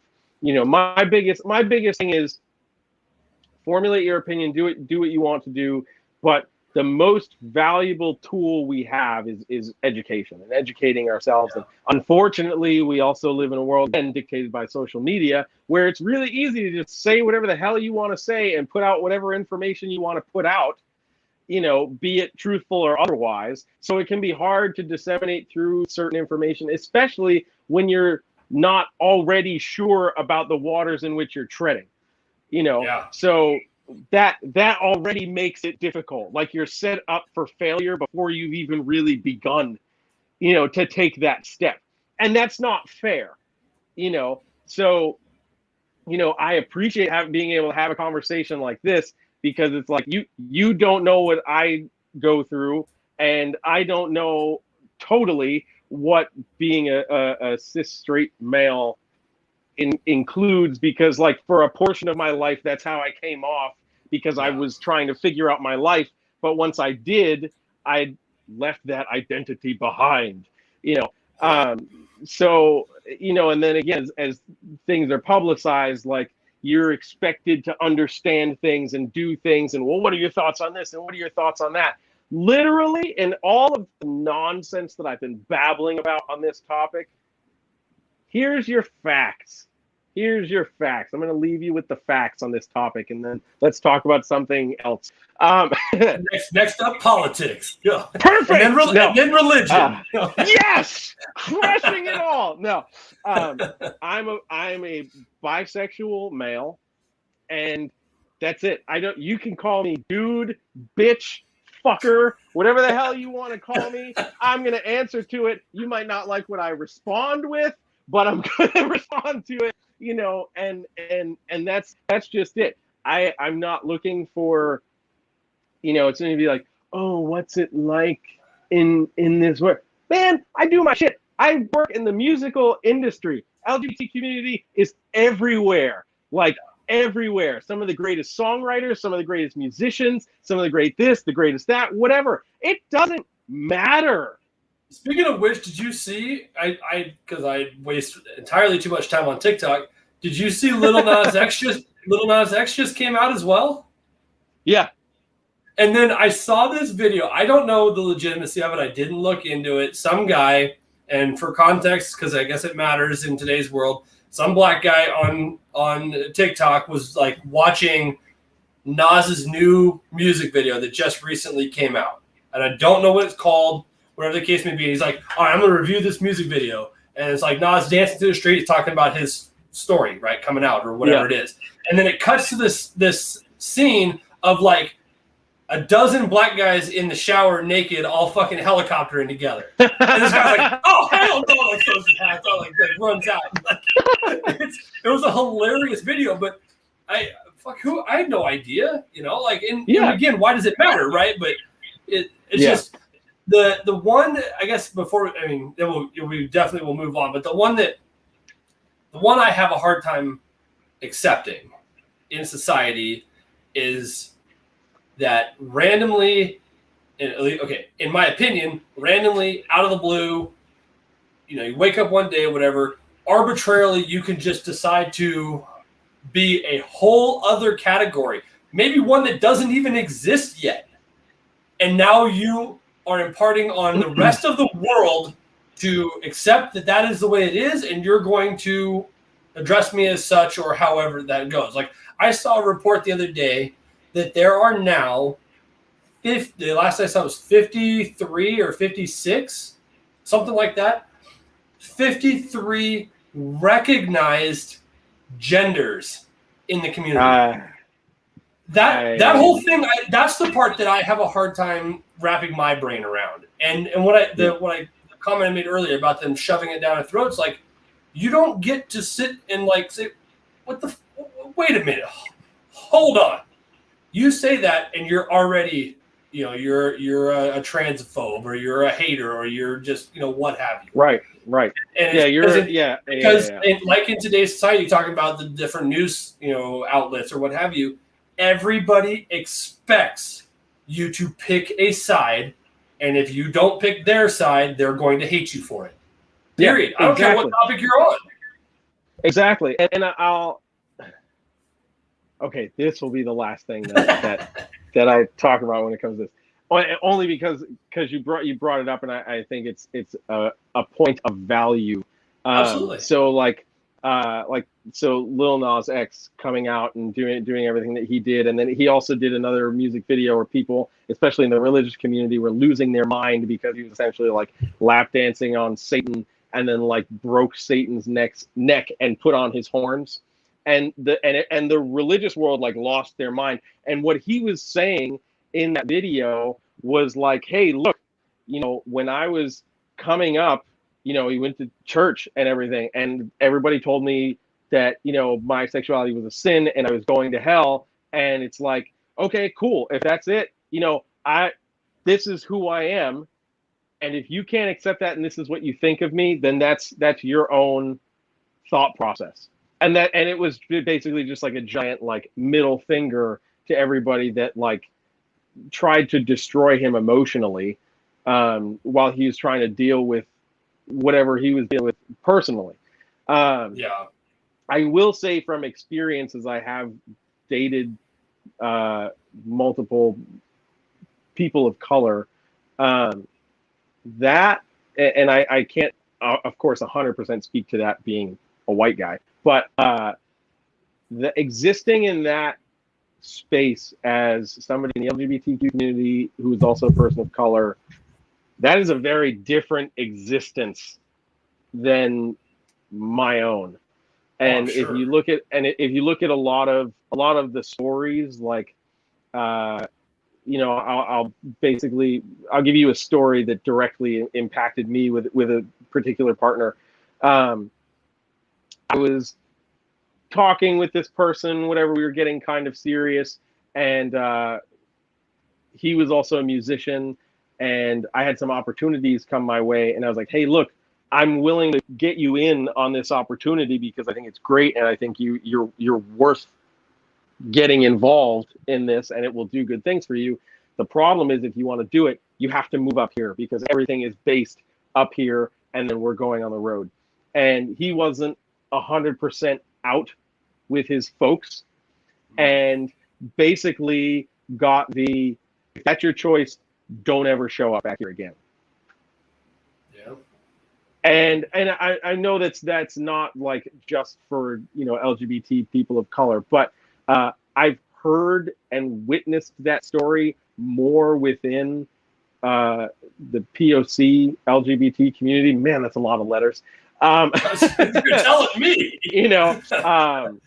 But I've witnessed a lot more there, where there's like this very tense relationship between the people of the POC community when it comes to this topic of like, you can't be, I mean, I know for a fact there are certain there are certain places in this country that are not safe to go to if you are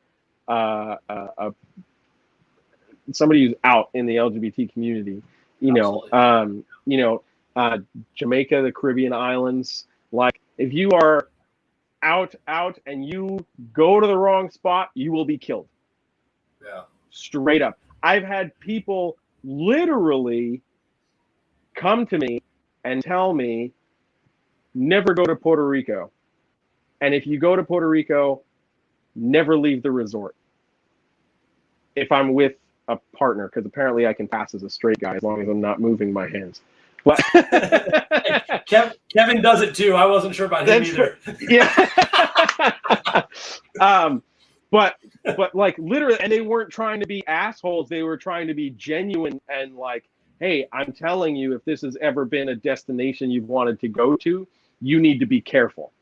And that, to me, that blows my mind. That being in 2021, like the freedoms we have in this country, regardless of whatever community we're talking about, we don't get everywhere else.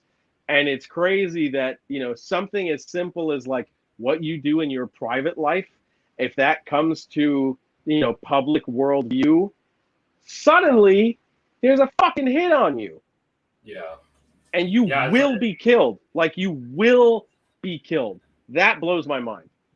Yeah, I mean, we talk about, in this country, race relations and LGBTQ relations, and and we've had this discussion for 45 minutes now about, understanding or hating or not, approving or whatever the case may be. But it's amazing to me that there are, like you're saying, there's still parts of this world that this conversation could never happen because it would never get this far. And so as ugly, I guess the point to all of it is, as ugly as it may seem in today's society, with everything going on in social media and politics and on the streets and everything else right now here in America, we have got it fucking cake for anybody to literally be or identify as anything they want. And it's just that part fascinates me, I guess. I have to address Corey. He says, I just have to point out Jeremy has been standing this whole cast. Can't tell. You can tell he's used to running around N.E.R.D. He says, I'm a desk junkie. I'd be dying. I stand all the freaking time. So you have to understand, as a trumpet player, especially in the jazz world, big band world, and everything, we stand. We don't sit down. Like, you don't get to sit down until you're 70. And then they're like, or until you pick up the cello. Yeah. Yeah, exactly. It's like, oh, I guess we'll give the old fogey a stool. Dude, it's like, I mean, you'll know better than I am. So I actually told this story a couple weeks back on one of these. No, it's not true. It was on Billy's Combos and Coffee. He had me on a while back, and he asked me, tell us something that nobody would have any idea about you or know about you, one fact or whatever. And the one thing I told him was like, in my senior year of high school, I got selected for, I still don't know how, but I tried out for the competitive winter percussion team for my high school. And I was in a music class with my best friend who was my best man later on in life. And he is a well accomplished jazz bass player. Okay. Bass guitar player in general, but he's really good at jazz bass. And he was in the jazz band at school. And so he was in this class with me as well. And he came try out. And I was trying to learn to play bass in this class. And he's like, dude, just come try out with me. I'm like, dude, there's no way in hell I'm ever going to get picked up for this gig while you're standing here next to me and can actually read what's on the paper, And so I tried out. And of course, he got the bass gig because he can fucking read and he knows what he's doing. And he was in the jazz band. But I still remember the teacher, Mr. Gunderson from my high school. He saw something in me that there was some musical ability there. I've always had a little bit of a knack for music. My grandfather was able to. We had an organ in his house, and he was really good on a harmonica, and he could play the guitar fairly well. Could not read a lick of music to save his life, but you could sit down and play a song on your trumpet, and he could recreate it on the harmonica or on the organ just by listening to it. That talent completely skipped my dad. And my dad always tells people he can't even play a radio correctly. So, but I've always had a little bit of a somewhat natural ability for it. I've just never harbored it, never focused on learning it, but I could have. And so Mr. Gunderson saw something in me, and he put me as third vibraphone in the winter corps. I had no clue what a vibraphone was, let alone how to play it. That's why you were third. Yeah, that's right. Third out of 3. But I did, and in like a 3-month period or whatever it was, because you had brought up Bohemian Rhapsody, that's what made me think about it. Yeah. So our show was called Wake Up and Play, and it was a 3-piece set, and for the competition and basically the theory was, for those that don't know, the winter percussion, the core, there's the core instruments that are in the middle that don't move, the big, the marimbas, the vibraphones, the drummer, the bass player, that kind of shit. And then there's the drum line that everyone's familiar with from the movies and whatnot. And they do the whole choreographed thing, around the gym to the music or whatever.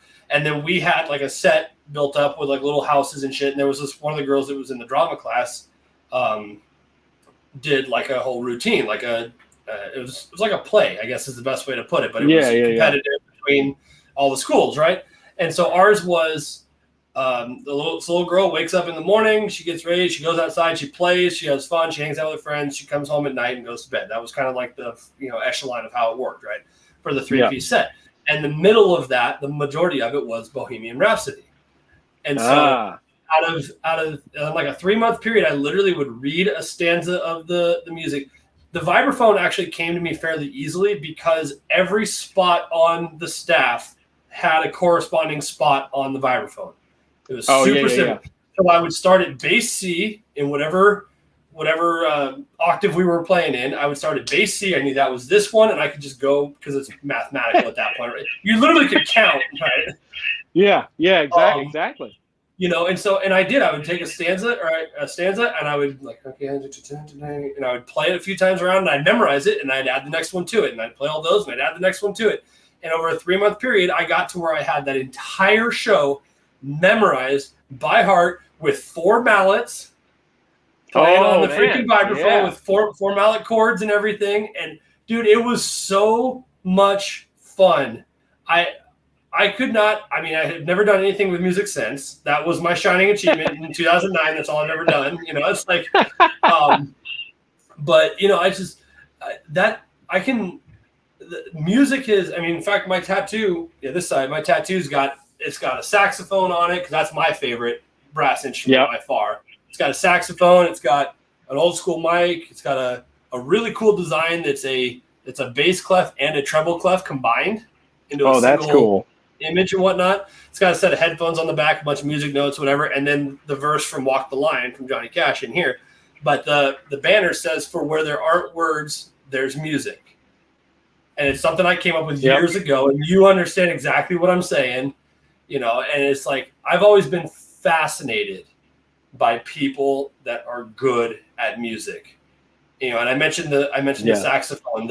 I could sit down and listen to Kenny G for hours on end, you know, because that dude is wicked talented. Yeah, you know? Kenny is great. It's just fascinating, man. And I've been able to be around quite a few musicians. Obviously, like I said, my best man's a musician. My dad actually flew for Huey Lewis in the News for quite a while, so I flew with those guys quite a bit. And you know, Johnny that plays the lead trumpet in Huey's band, like that dude's wicked talented, you know. And but what was it for you? What was it about trumpet that was your go-to? So this is actually a funny story, and a lot of people don't understand how to have. So if you ask a lot of trumpet players, like what got them into trumpet, they're like, man, I listened to Miles Davis, and I was enamored. Blah, blah, blah. I was in middle school, right? And I had done choir and everything like that, but I'm in middle school, and if we had an interest in band, you signed this little slip, and then during your extracurricular class during the day, the band teacher would come around and pull you out, and she would just meet with you and like a group of students that expressed interest in band. And she'd ask just to get to know you a little bit if you had an idea of what you wanted to play. And so she comes to me and she's like, do you know what you would be interested in playing? And I was like, nope, I have no idea. What do you need in the band? Like, what's missing? And she's like, well, a lot of our trumpet section are 8th graders. So next year we won't have a lot of trumpet players. So I'm going to need some trumpet players. And I was like, trumpet it is. So that was how I got on the trumpet. Now, I'll also preface by saying my mom plays a little guitar. And I always say my dad is the greatest air drummer that ever lived. So, nice. Solid. Yeah, perfect, right? So I cannot do two things at once. So I tried to learn guitar and failed miserably. So can't play guitar. So trumpet, I was like, ooh, 3 buttons. I can make this work. I think we'll be okay. And I feel completely out of line addressing as well that after the last 45 minutes of our discussion that one of the keys to being a good trumpet player is all of the different mouth things you have to do. Yeah. Well, I didn't understand that. I didn't understand that at the time. You know, now all I'll say is I don't get any complaints. But Jesus. Dude, my instrument was clarinet. I understand you got to get the wood wet and the whole night. I've been there. I get it. So when I was in like 7th grade, so I took the trumpet actually pretty quickly. And when I was probably like 7th or 8th grade, I watched this video of a trumpet player, Wynton Marsalis, and he's one of the trumpet player and musical director for Jazz at Lincoln Center in New York City, and arguably one of the greatest trumpet players in the world today. He's the only trumpet player that's ever won Grammys in both jazz and classical music. Wow. I mean, he's phenomenal. He really is phenomenal. And I saw this video of him playing this song called "A Portrait of Louis Armstrong," and it was just a musical dedication to the great Louis Armstrong. And I fell in love with that song. Like, I would listen to it every day. I basically memorized the melody and Wynton's solo, and I would just be singing it in the halls. I still remember it to this day. And I just recently posted a short video of like playing through some of it on one of my Instagram accounts. And I was like, you can do that on the trumpet? And then I went down the rabbit hole of like, who the hell is Wynton Marsalis? I have to learn more about this guy. And I found another video of him playing that tune I mentioned earlier, Cherokee, which is, people typically play the song very fast. It's basically a giant dick measuring contest for jazz musicians. How fast can you play? It's like Flight of the Bumblebees on the guitar. Yeah, exactly. So I'm watching his fingers move and everything that he's playing, and I'm like, oh my, everything is perfect. Like, he's not making a fucking mistake that I can hear. And I was hooked. I was hooked. I was like, I don't know how I can get to that point, but I need to try to come, some kind of close to that. And I'm still trying to this day. But that was what really hooked me into trumpet. And up through high school, I was pretty much classically trained but self-taught. Okay. My family couldn't really afford to get me lessons. I took lessons for a really short period of time at a community music school in Springfield. But again, my family just didn't have enough money for me to continue taking those lessons. So I was primarily self-taught. And my junior year, I was feeling confident enough to audition for the Western District Ensemble, which is basically the state of Massachusetts broken up into 4 districts. And each district holds auditions for these big bands. You either make the cut or you don't. And then the best of the best from each district gets an offer to audition for the all-state ensemble, which is just the best of the best from the 4 districts. So I auditioned for the concert band. The jazz band was way too cutthroat. There was only 5 seats for trumpet. Concert band had like 20 seats for trumpet. I was like, yeah, let's do that one. 20 seats. I should be good to go. I should be all set. So my band director came down, and this was like that culminating moment where I was like, maybe I could make this something more than just a little hobby. So my band director comes down and grabs me when the results from that audition came in.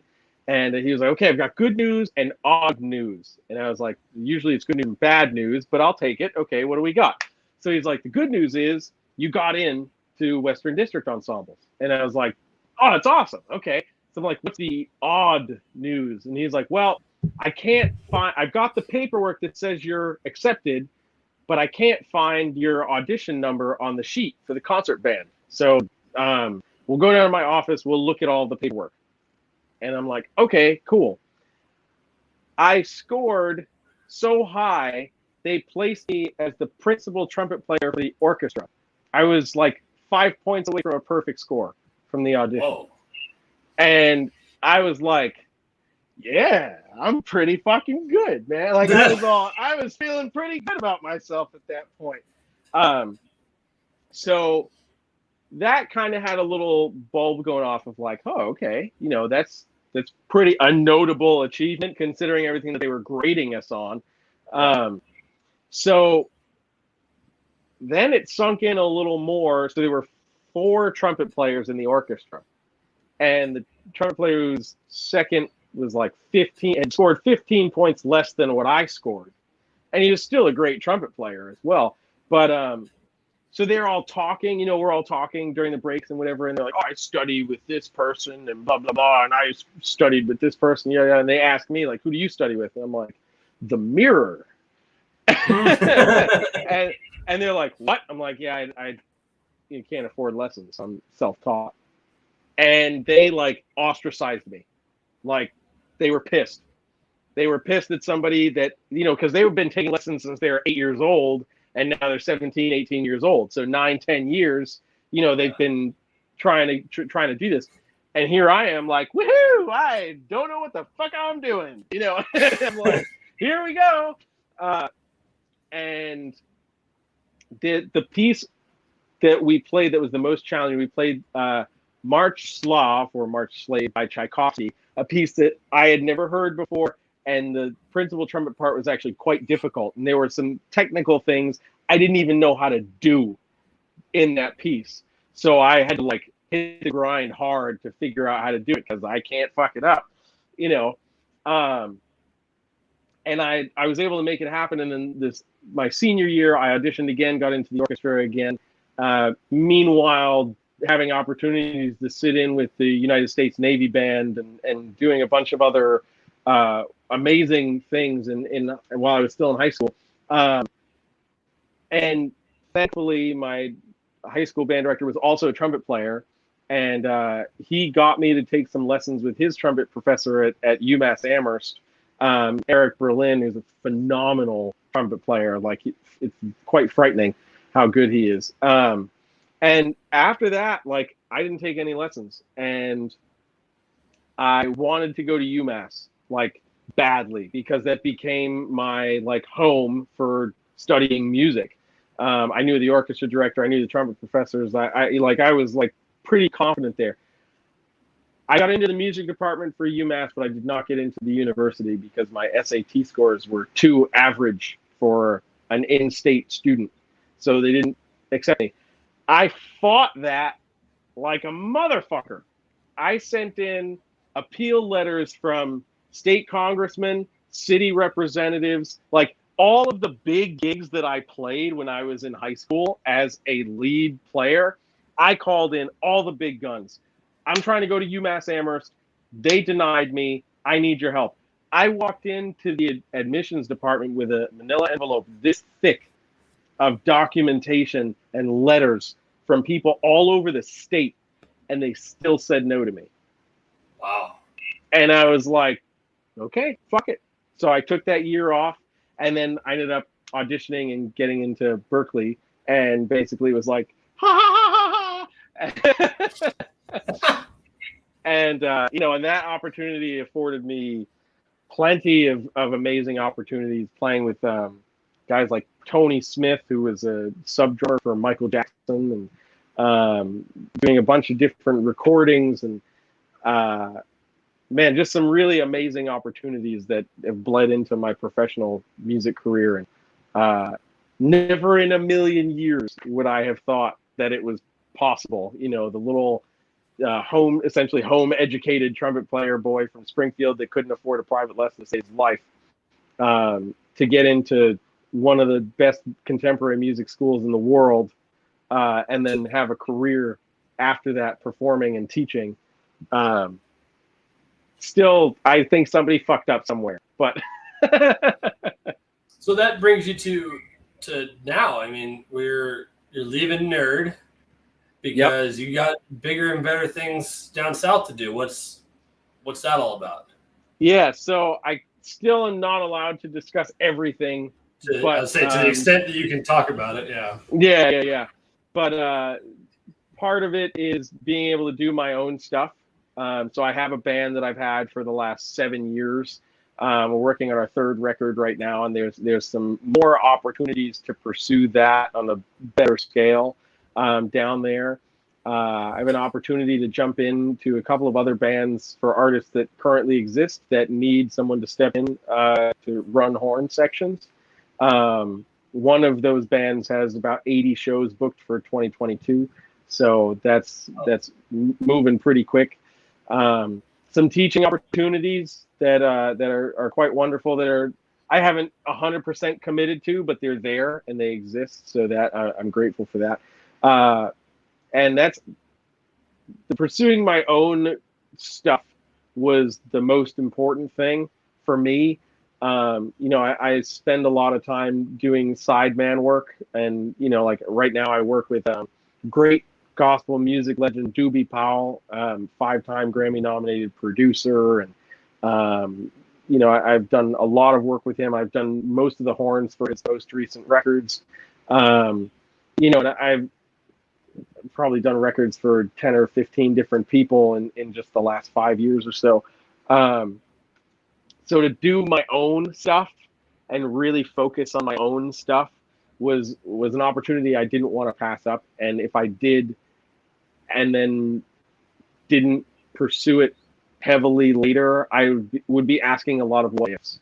So that was the big motivating factor to be like, okay, you know what, Jeremy, as much as leaving N.E.R.D would suck, you gotta do this. Like, you spent all this money going to college, you spent all these years working. Like, I was doing the Reptile thing as a business in high school, and not to diminish that, but like, I've done this. I'm happy to say that I can still do it and still plan on doing it full force while I'm down there as well. But this was an opportunity that I was like, you know what? If I don't at least take this opportunity, it could blow up in my face. I don't know. I don't know. I'm taking that proverbial leap of faith, I'm going down there with a failure is not an option attitude, and that's just kind of what it is. So like I said, I'm happy to say that all of my animals and my breeding projects and Brassman reptiles and everything is coming down with me. I don't have to hang that up. I don't have to downsize it. I don't have to do anything except move 200 snakes to North Carolina. No big deal. From New Hampshire to North Carolina. But by the way, I'm busy that weekend. No. Yeah, perfect. That's okay. So when let's say there was a new Beyonce song coming out, and it had a horn instrumental in in the break or whatever, and you were the one that recorded the trumpet part of that, and then that song goes platinum. Mm-hmm. Do you get a record to put on your wall too? So all of that is really speculative. So so there's two avenues as a gun for hire, so to speak, that you can play, be it a musician or a producer. And that could be you're the gun for hire, which is, hey, I'm paying you X amount of money to do this thing. And then after that, that's it. The only other involvement you have in it is that your name goes in the credits. Okay. And then there's the, no, I'm in that shit. And that's when you get put on the royalty splits. So every piece of music that's ever been written has some, like, at least within the last however many years that the world has done this, every song gets broken down into splits, and that's basically like the writer splits, the publisher credits, the musician splits, and basically all of that means is that every time you get a sale of that song, that we'll just say $1 gets broken up between everybody that was involved. And that percentage of involvement varies based on your involvement. If you wrote the song, but you didn't write the lyrics, you're entitled to 50% of that song. If you wrote everything and you did everything, then you get 100% of the royalties, and so on and so on. It breaks down like that. So if I wrote the song but not the lyrics, and I sold one copy of that song for $1, I get 50 cents, they get 50 cents. And that's essentially what it is. So you kind of pick and choose those battles. 99.99% of the time, I'm the gun for hire. Because for me, as amazing as getting a royalty check is from the potential of a song going platinum, I'm not willing to bank my paycheck on a hope and a dream. When I know that I can make my money up front, my name is still going to be attached to that record, and I can use that as part of my resume, and that in turn will get me other gigs. My name being attached to the project means more to me, from the standpoint of, like, that's my resume. So when somebody's like, send me your resume, I'm sending you 15 records that I've recorded on, and then you can, pick and choose whether you like me or not from there. But that's kind of the unspoken world of music when it comes to, well, how do you get the gig, or how do you do this?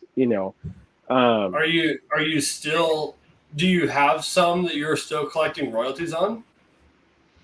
I have two 2 records that I'm involved in that I collect royalties from, and it's not even anything really substantial because the project kind of like died, but the music is still out there. Yeah, everything else I've done as a gun for hire.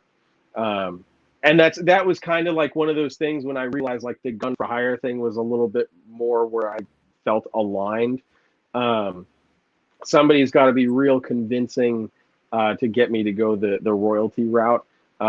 Sometimes you get really lucky and you get somebody who's like, hey, why not do both? I'll pay you. Oh no, he died. I wonder if his phone died. He'll be back, I'm sure. Oh, here he comes. Okay. I know what happened. My phone decided it was time for me to leave. That's so funny because when I had Miri on here, her phone did that every like 50 minutes. Oh, man. Well, I'm glad I made it to 2 hours. So yeah. So we're definitely at that point. It's funny. My wife, when I started these, she's like, you do like an hour show or whatever. I'm like, yeah, okay, sure.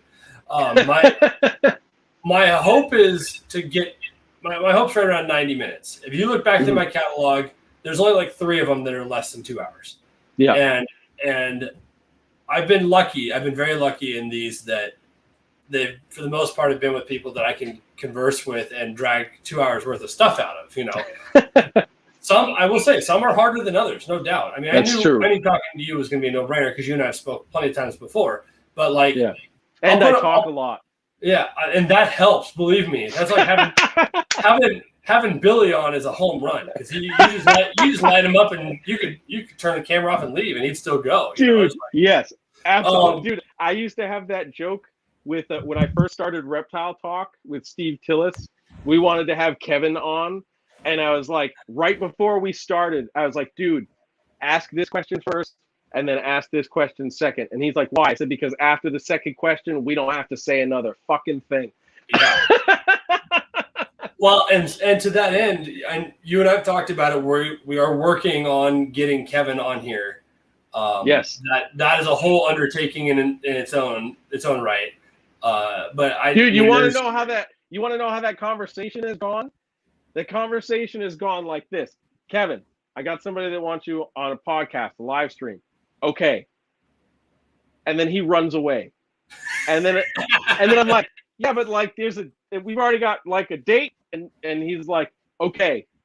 And then he runs away and then there's never a follow-up. and so now you're turning the tables on, now you're running away. For good. Yeah. That's true. So I can be like, hey, figure it out. Check your messages. Good luck. Yeah.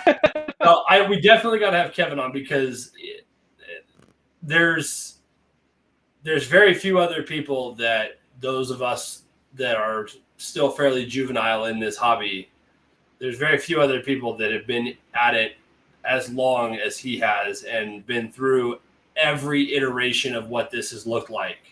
And to have the ability to sit down for an hour and a half or 2 hours and just unleash that kind of knowledge and background and whatnot would just be incredible, It's tough because, as you can tell, the majority of my shows are very seldomly about snakes. So, and even when I had Barcheck on, the majority of that wasn't about snakes either. That was about like mental health and anxiety and like all kinds of stuff, which is cool. That's my point. There's plenty of shows out there. Like, what clutches are you having this year? What's your favorite pairing? How many are you playing? Like, there's enough of that. That's not my game. I found my own spot. But the one thing I did want to ask, in case people are curious, as far as your music career is concerned, what is the most notoriable? Is that the right word? Notable. I can't think of the word I'm thinking of. Anyway, what is the most high profile thing, most notable thing that everybody would know what you are talking about that you've been a part of? Like if you tell me that you were in the orchestra that played the song for Jurassic World, like, you know what I mean? Like that kind of like what is the biggest thing that you've ever been a part of professionally? I wrote and recorded horns for an artist named Michelle Brooks Thompson, who her name might not be totally familiar for everybody, but she was a finalist on season 3 of The Voice. Oh, wow. And she's getting ready to release something else, and I'm totally drawing a blank. But yeah, I've done 3 records for her, and Wow. all of that is on my website, which is just jeremyturgeon.com. You can check out my discography, and she's fraught with her and Doobie Powell are probably like my 2 most notable artists that I've worked with. I mean, if you want to look in the world of jazz, if anybody is familiar with McCoy Tyner, he's a great pianist who recently passed away. I did a record with his bass player, Avery Sharp, back in 2015. And Avery's played with Wynton Marsalis, and a bunch of other jazz greats. So for anybody that watches or pays attention to jazz, that's fairly notable, I guess, as well.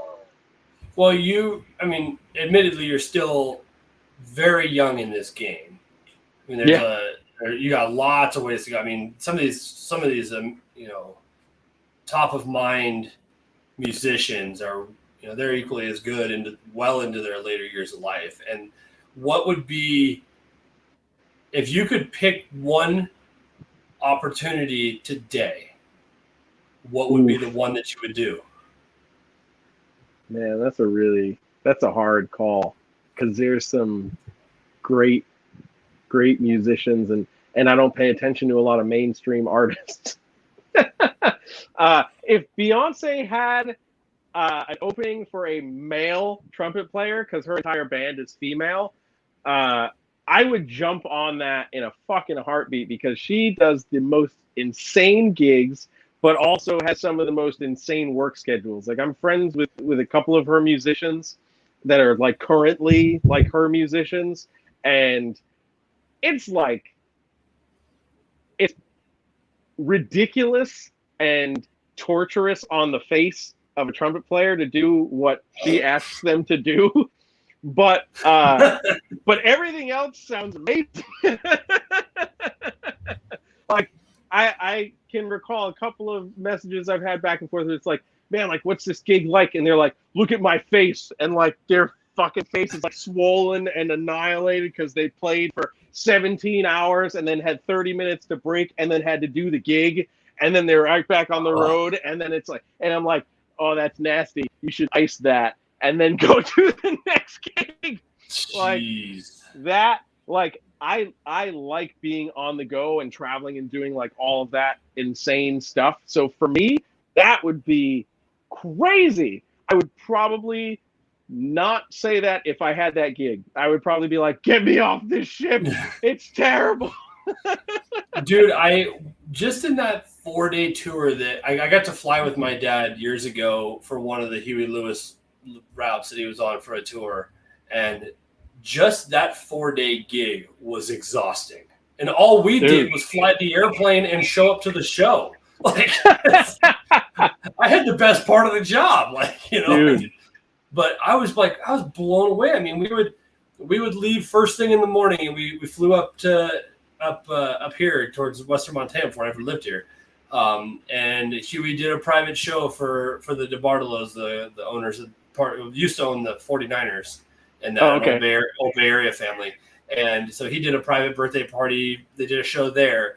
And then we got up the next morning and flew to Chelan, Washington. And he did another one there that night. And then that night we flew over to somewhere else. And then the next day we did 2 shows and went to Portland. I'm like, this is ridiculous. It's, you know, dude, on the road, go. Yeah, and I'm thinking of the poor guys that, I mean, we get to wait until the next morning, get in the jet, and in an hour and a half be over to the next stop.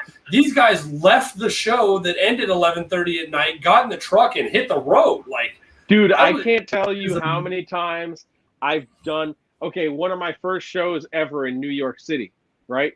We got this terrible time slot at this venue. I think we were in Harlem, and We ended at 2:30 in the morning. I had another show the next day, and I had to teach. So I had to drive from Harlem back to Massachusetts, get maybe 3 hours of sleep, and then go for another 12 hours. Dude, I loved it. I was all for it. But holy crap, man, like that was a lot. My keyboard player and his wife and I were just talking about it the other day when I was doing a show down in Western Mass. They're like, yeah, you remember that time we played down in New York and we didn't leave until 2:30 in the morning and we all thought we could make it home? And I realized 30 minutes into that drive, I was going to die. So I pulled off to the side of the road. I was like, hey, you know what? I made it. Yeah. I think, you know, and I think the one that fascinates me is the guys like Huey and that are still doing it in their 70s. Like that lifestyle is just brutal, you know. Dude, to be amazing. Doing that for that long, I mean, I know a couple guys that like after 2 tours, they're like, I never want to do that again, man. Like it's so brutal. And dude, it's rough. You know, I think one of my busiest years when I was still living in Massachusetts, I think I had like 150 shows. And dude, it was like every other day I was going somewhere on top of teaching, on top of maintaining a collection of animals. Like it was, dude, that is probably, and you're probably the first person that hasn't asked me that question. That question I get asked the most. What's it like maintaining a collection of animals while trying to have a full-time music career? Because it's bullshit. But I wouldn't trade it for the world, man. Like I would not trade it at all because I'm lucky and blessed enough to have found 2 passions in my life and be able to pursue both of them in a professional capacity. So I know people who can't even find one. So I am beyond grateful for being able to do what I do. Yeah. You know, that's probably the best way to leave this has been, you know, the thing I like about these and the people I get to bring on here is sometimes they turn into an absolute roller coaster, and it's fun, but you know, I think you hit it right on the head there. I mean, that's it. At the end of the day, just the fact that we have the opportunity to do this or to do what you're doing or sit down and have a conversation for 2 hours on the internet or like, it is a weird time that we live in. There's no denying that, but we're all pretty damn lucky at the end of the day, you know? Absolutely. So absolutely. All right, man. Well, I'm going to go ahead and call it there. I really appreciate you wasting 2 hours of your life with me and hanging out and standing for the whole freaking thing. Like that's right, dude, man. You're not even winded. I'm gonna be out of breath when I get back in the kitchen. Dude, you want to know the best thing? It's midnight here, and I have about 60 snakes to clean. So I'll be up for a little while longer getting shit done. So God, yeah. You know, Tom Rockholm has a good point. It's been nice getting to know Jeremy a bit deeper. Like I can't thank you enough for being open and willing and vulnerable to just let me fucking rip into your life like that. You know, it's like, because at the end of the day, it's none of my business, but you know, it makes for good content, right? Like, dude, absolutely. And I think, you know, that's why, like, when we started, I was like, yeah, dude, I'll talk about whatever, because you know, fucking life's too short to deal with all the BS and the drama, man. I mean, like I just said, I get to do everything I've ever wanted to do since I was a fucking kid. You know, here I am, almost 30 years old, and I'm still fucking doing it. You know, I found my life passions. 30 hits like a truck, by the way. Like perfect. I'm ready. I'm ready for a fucking nap. So I'll take it. Whether you wanted to or not. Exactly. But you know what I mean, dude? It's like I found my passions when I was really young. You know, I knew I wanted to work with snakes when I was 8 years old. I knew I was going to play trumpet in some capacity when I was 10, 11 years old. You know what I mean? So to still be doing it, everything else doesn't matter to me, dude. Like, fucking, dude, just do it. Just do whatever the fuck it is you want to talk about doing in your fucking life. Whoever you are, whoever's listening to this still, go and fucking do it. Don't know how? Figure it out. That's part of doing it. You know, the worst thing we can do is waste our time, because guess what? It's more valuable than the money we try to invest in stupid things we don't need. Yeah, absolutely. All right, man. I'm going to set you aside and sign off with these guys, and we'll call it quits. Hell yeah, dude. All right, man. I appreciate it. All right. Take care, man. All right, guys. There you go, man. Freaking Jeremy. Like I said, I can't thank him enough for digging in on some of that stuff. And I know I probably pissed off a number of people by going there, but I knew that it was fair game. We'd already discussed that ahead of time, and I like, I'm here to get other people's perspectives. It can't all be about what I think about life in the world. So it's good times, man. I really appreciate having him. Next week, we mentioned it briefly, I think, is Rich McCall from Rich McCall Serpents, and a California boy and local to my stomping ground. So that'll be kind of fun. Rich sounded super excited to come on, so I'm really, really looking forward to that one. So until then, make sure you like and subscribe and share this with somebody that needs to know all the dirt on Jeremy, apparently, because we got it. But that's going to do it for tonight, guys. I'll see you next week. See ya.